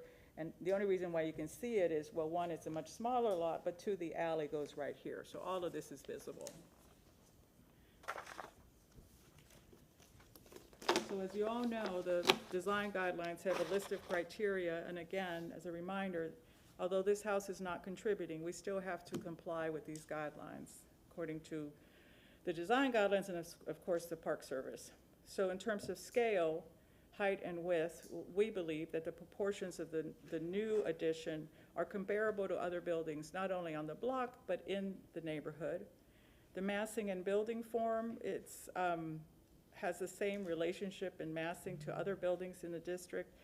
From the terms of setback, we've tried to push it back as far as we can, which is 50 feet from the property line.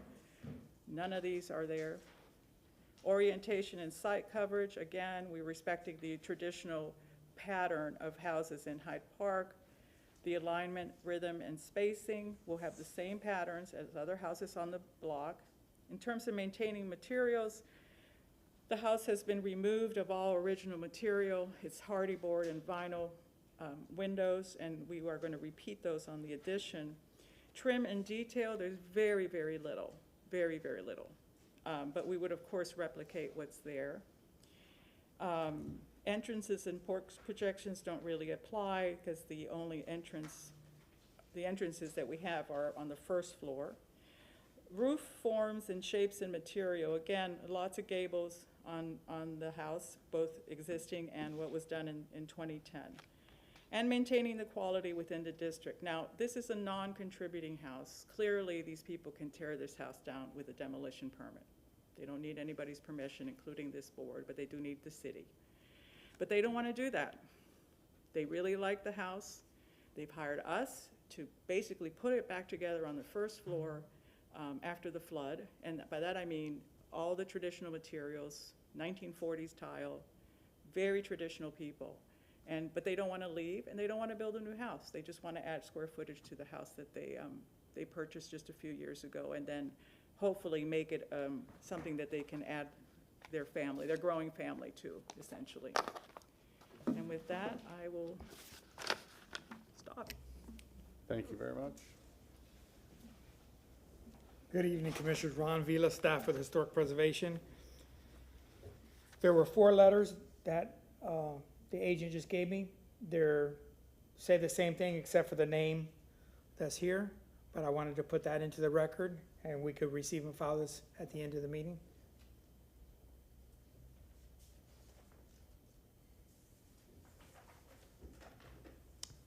Staff's finding that this application is inconsistent with the conditions in the Hyde Park Design Guidelines.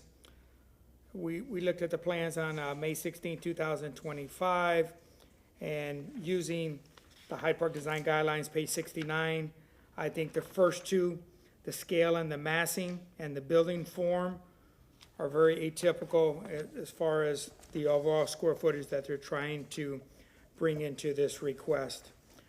That's the initial challenge that they had with us. That's why they got the inconsistent evaluation. As you go through the conditions, we gave them the opportunity to revisit the overall massing and scale on the drawings that were provided to demonstrate the compatibility of the existing non-contributing structure with the addition that they're bringing forward, and to provide a perspective from the right-of-way to see exactly what you would see, and to call out the existing materials on the home, and then provide a demolition plan, because once this is in process for to receive the addition, a lot of it's going to go away. So if you look at page 4 in the staff report, that's where my conditions stop with the inconsistent. If this is gonna go forward, that the board says that they provided substantial and competent evidence that it should receive final approval, then the rest of the bullet items are required for further discussion is additional drawings for the columns, railings, trim, and the foundation. Provide multiple wall sections through the building, and then a complete material palette to include the roof, the overhangs, the exterior wall materials. And that's our generic template that we have there. The doors, the windows, and anything else that is gonna change.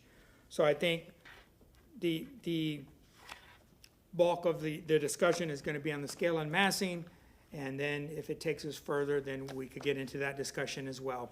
I'll be here to answer any questions. Great, thank you. All right, seeing nobody in the audience, we will skip that portion and move to commissioner questions. And I'll start on my left with Commissioner Hammond. I would appreciate you just showing the elevations again. Sure.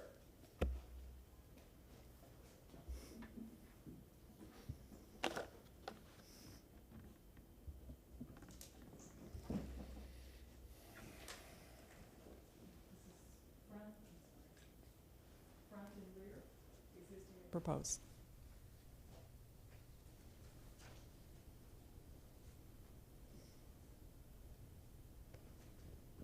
Okay.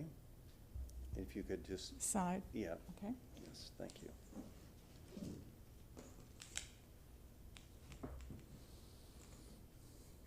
West, Okay. and east. Yeah. Got it? Okay. Thank you. Okay. No more questions.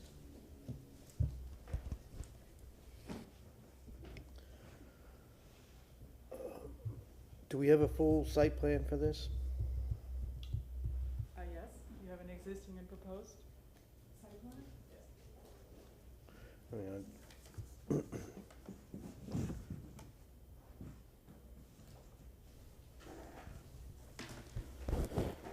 There's no there's no changes to the footprint. there's literally no change to the footprint. Everything is Zero. built on top of the existing addition. Yes, sir. But the lines don't coincide. The lines on the new site plan are square and not, there's no articulation as there are on the left. Am I missing something? I don't understand what you're asking me. If you look at just look at this north to the top. Yes, Okay, if you look at the east outline of the wall, no, that's the west.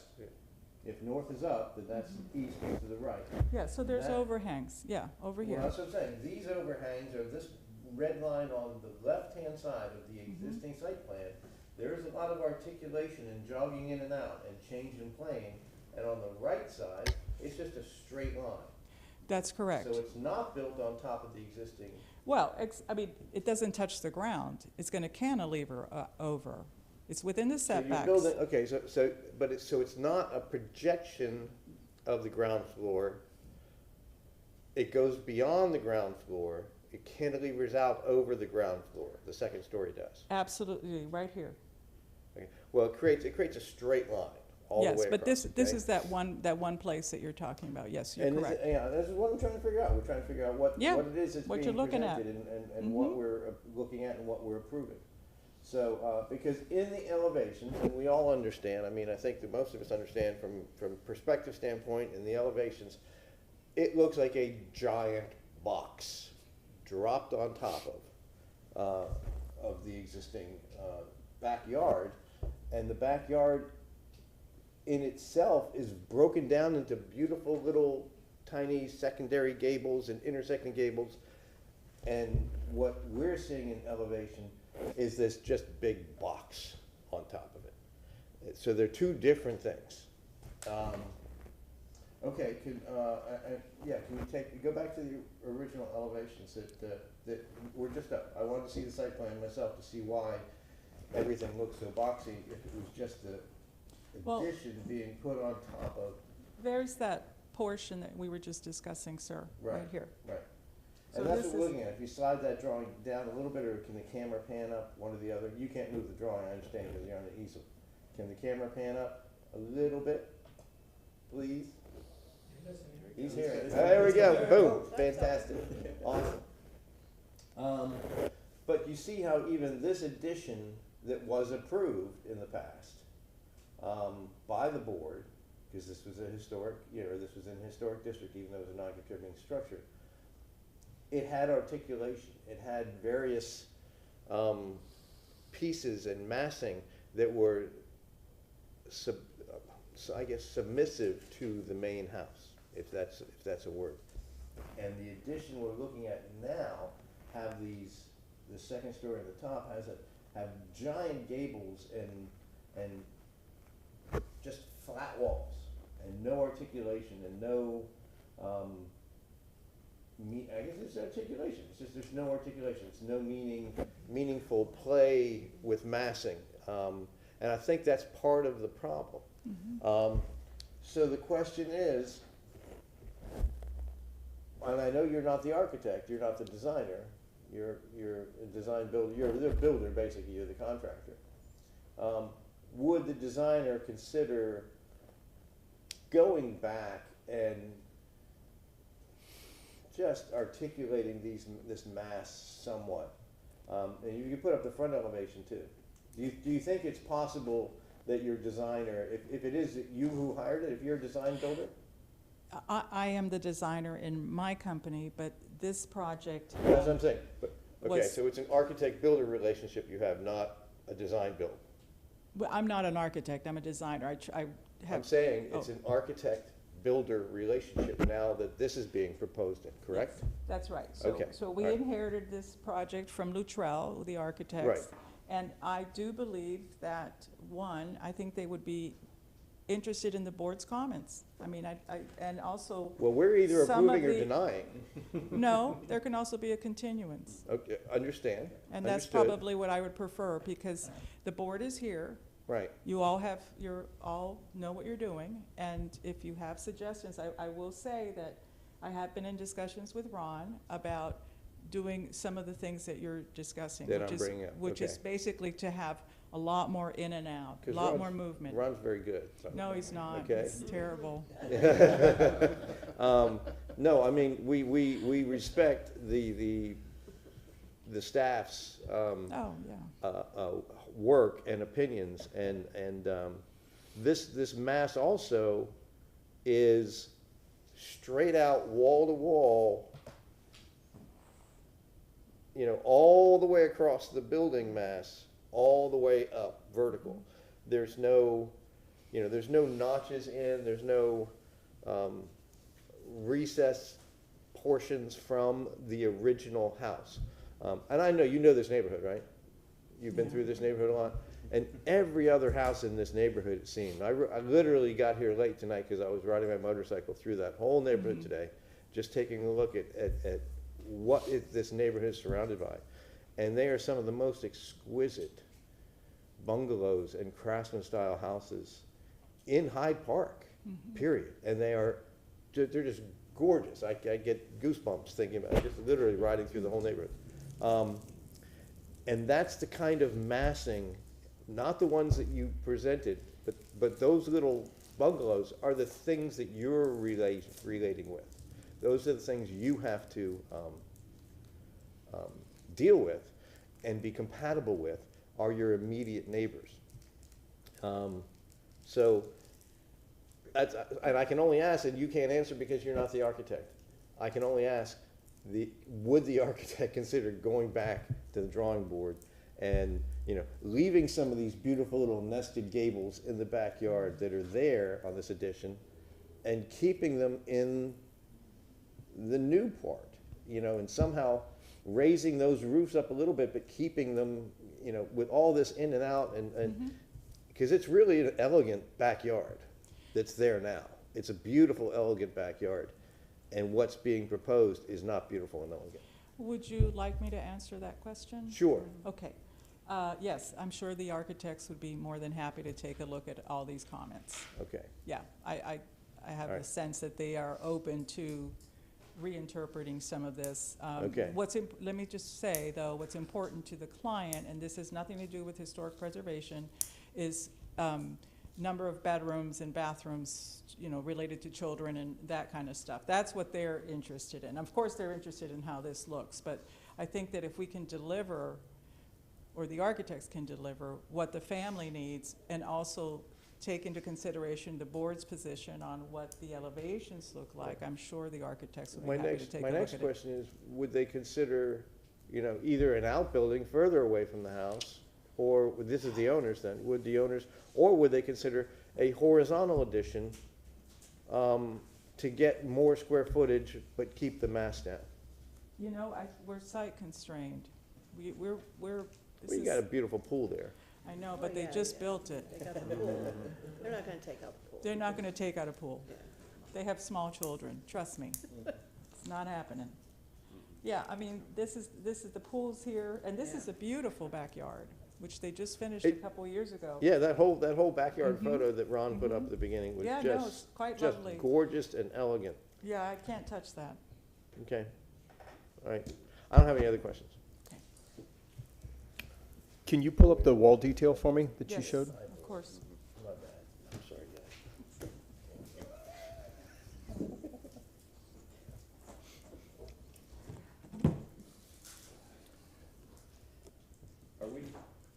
So the pictures that were shown of the house, that soffit was a very small overhang. Mm-hmm. We don't have any dimensions on there. Can it? It's to scale, it's 3/4 scale, so it's probably just over a foot, maybe 13, 14 inches here. Okay, I'd like to have information if it comes back to us or not come back to us. whatever. Regardless, Yeah, just we'll get if it it's on there. matching existing, that's that.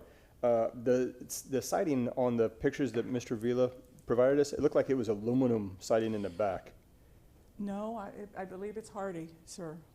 Yeah? It's really bad shape then. Yes. Because it is wave-in and. Well, yeah. it is, yes, it is. Okay. And it's a lot worse now after the yeah, hurricanes, yeah. trust me. And then, because you're setting this addition back off the ridge, Yes. what type of a cricket system are you gonna put in? Yes, You're gonna redo the? exactly that. There's gonna be a cricket to Okay. handle the water All to right, come down 'cause- on the all right. sides. Okay, that's all. Or else we'll have a pool on the roof.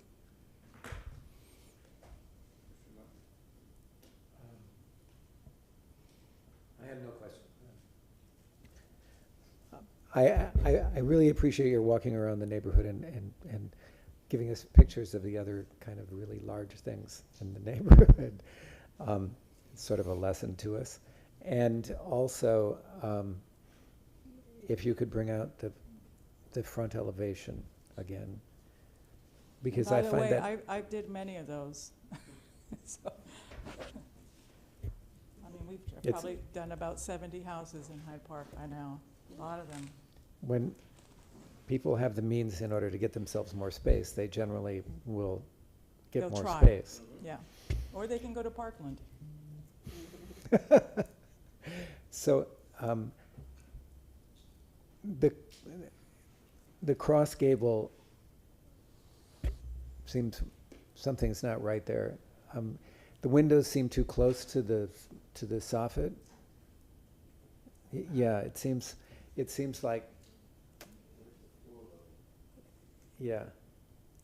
Is it 3 stories? No. But something doesn't seem right there. Yeah, we're about almost to 30 feet right here in terms of height. I think we can go, 33 is the max, and an R is 60. I think the windows are too high. The windows are oddly close to the roof line for what we're accustomed to. It looks out of proportion. Well, they're above the ceiling. They're above the ridge on the side of the house, on the back of the house. Yeah, those are taller. They're way up there. They're like clerestories. Mm-hmm. Yeah. Mm-hmm. Yeah. Okay. Perhaps you could show the floor plan. be able to see that. A what's building going on section there. even would, I think, would really help too, if there's I know you don't have a building section, but. If you go to the west elevation. Sure. Your front portion, the ridge line of the roof is higher than the one in the back. What is the functional reason for that? I don't know, honestly. You mean this? I see.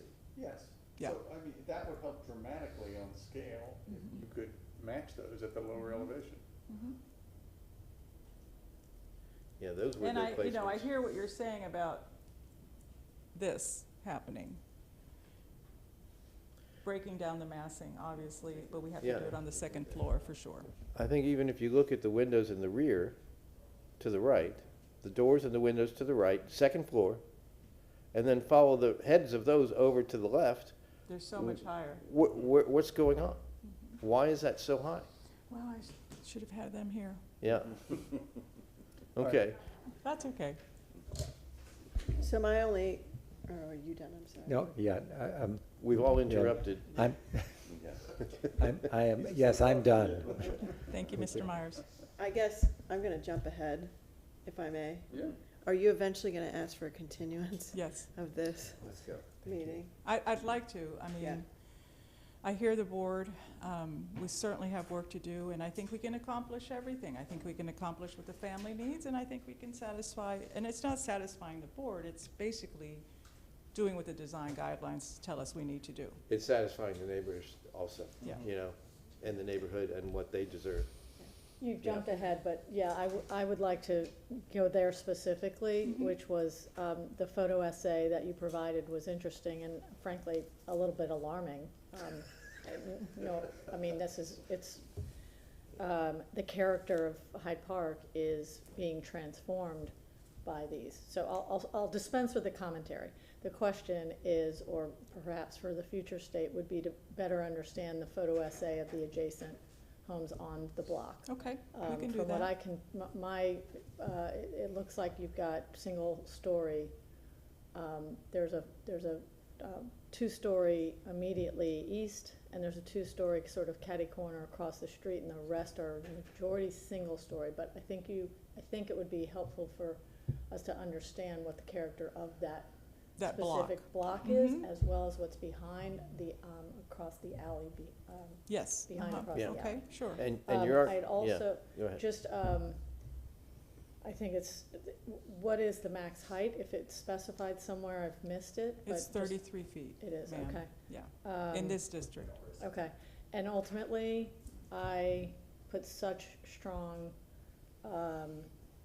bearing on the staff's recommendation, and in this case, to find inconsistent with Hyde Park and the Secretary of Interior is very problematic, so I think it really Understood. needs to get there. So, Go ahead, just a couple items, and Yes. then we'll move on. I missed that. The last, I appreciate what you did, walking through the neighborhood and circling in red. I think one of your images of this house, you circled in red, I think that's misleading.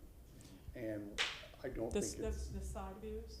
Well, yeah, it was the side view and you circled in red, said this is where it's gonna be, and I don't buy that 100%. I think Okay. we're gonna see more of it, so I would, moving forward, if you were looking for a final approval, I would question that that's really the impact. So I would say if you could come back with some exhibit that accurately depicts, Or perspective.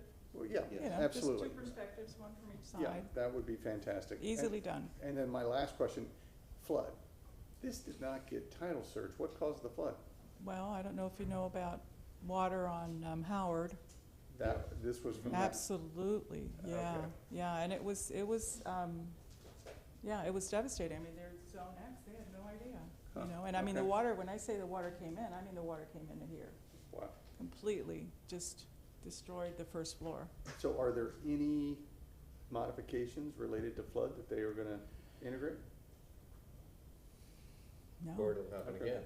Well, Howard is getting torn up and there's gonna be this huge, 3 years. Yeah. 3 or 4 supposedly, years. there's, you know, obviously we don't know about that. But no, they're not. I mean, Okay. they consider it to be a freak Got it. situation, so. So I believe, can you officially ask for a continuance? Should do, okay. I great. would like to ask the board for a continuance, please. Perfect. I would love the closest date. As I stated earlier, Ron Vila, City of Tampa, the October 6th, 2025 is currently the first available opening that we have.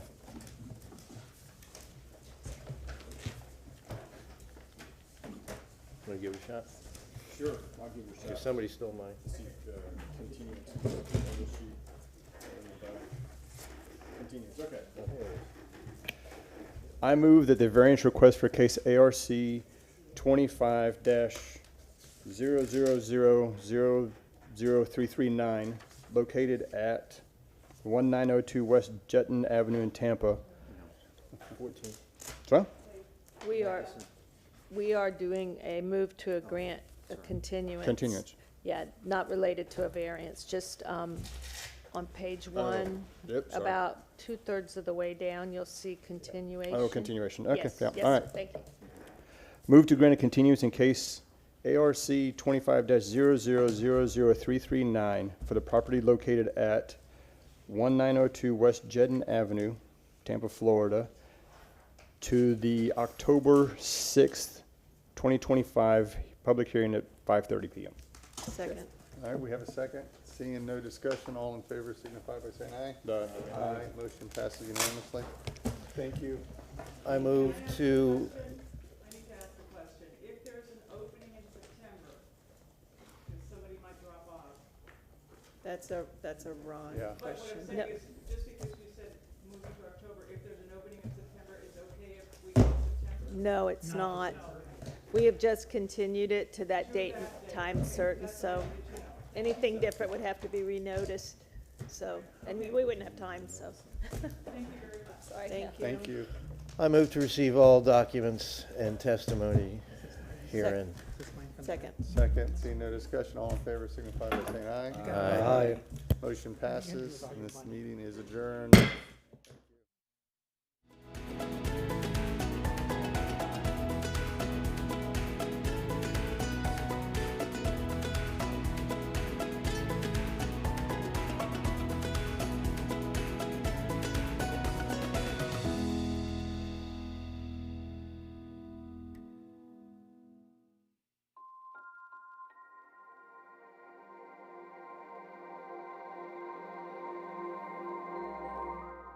that an economic hardship exists and that the demolition permit can be approved.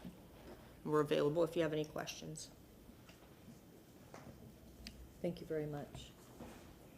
I will open it to the commissioners for questions or discussion. I have no question. I have no questions. Seems I always have questions.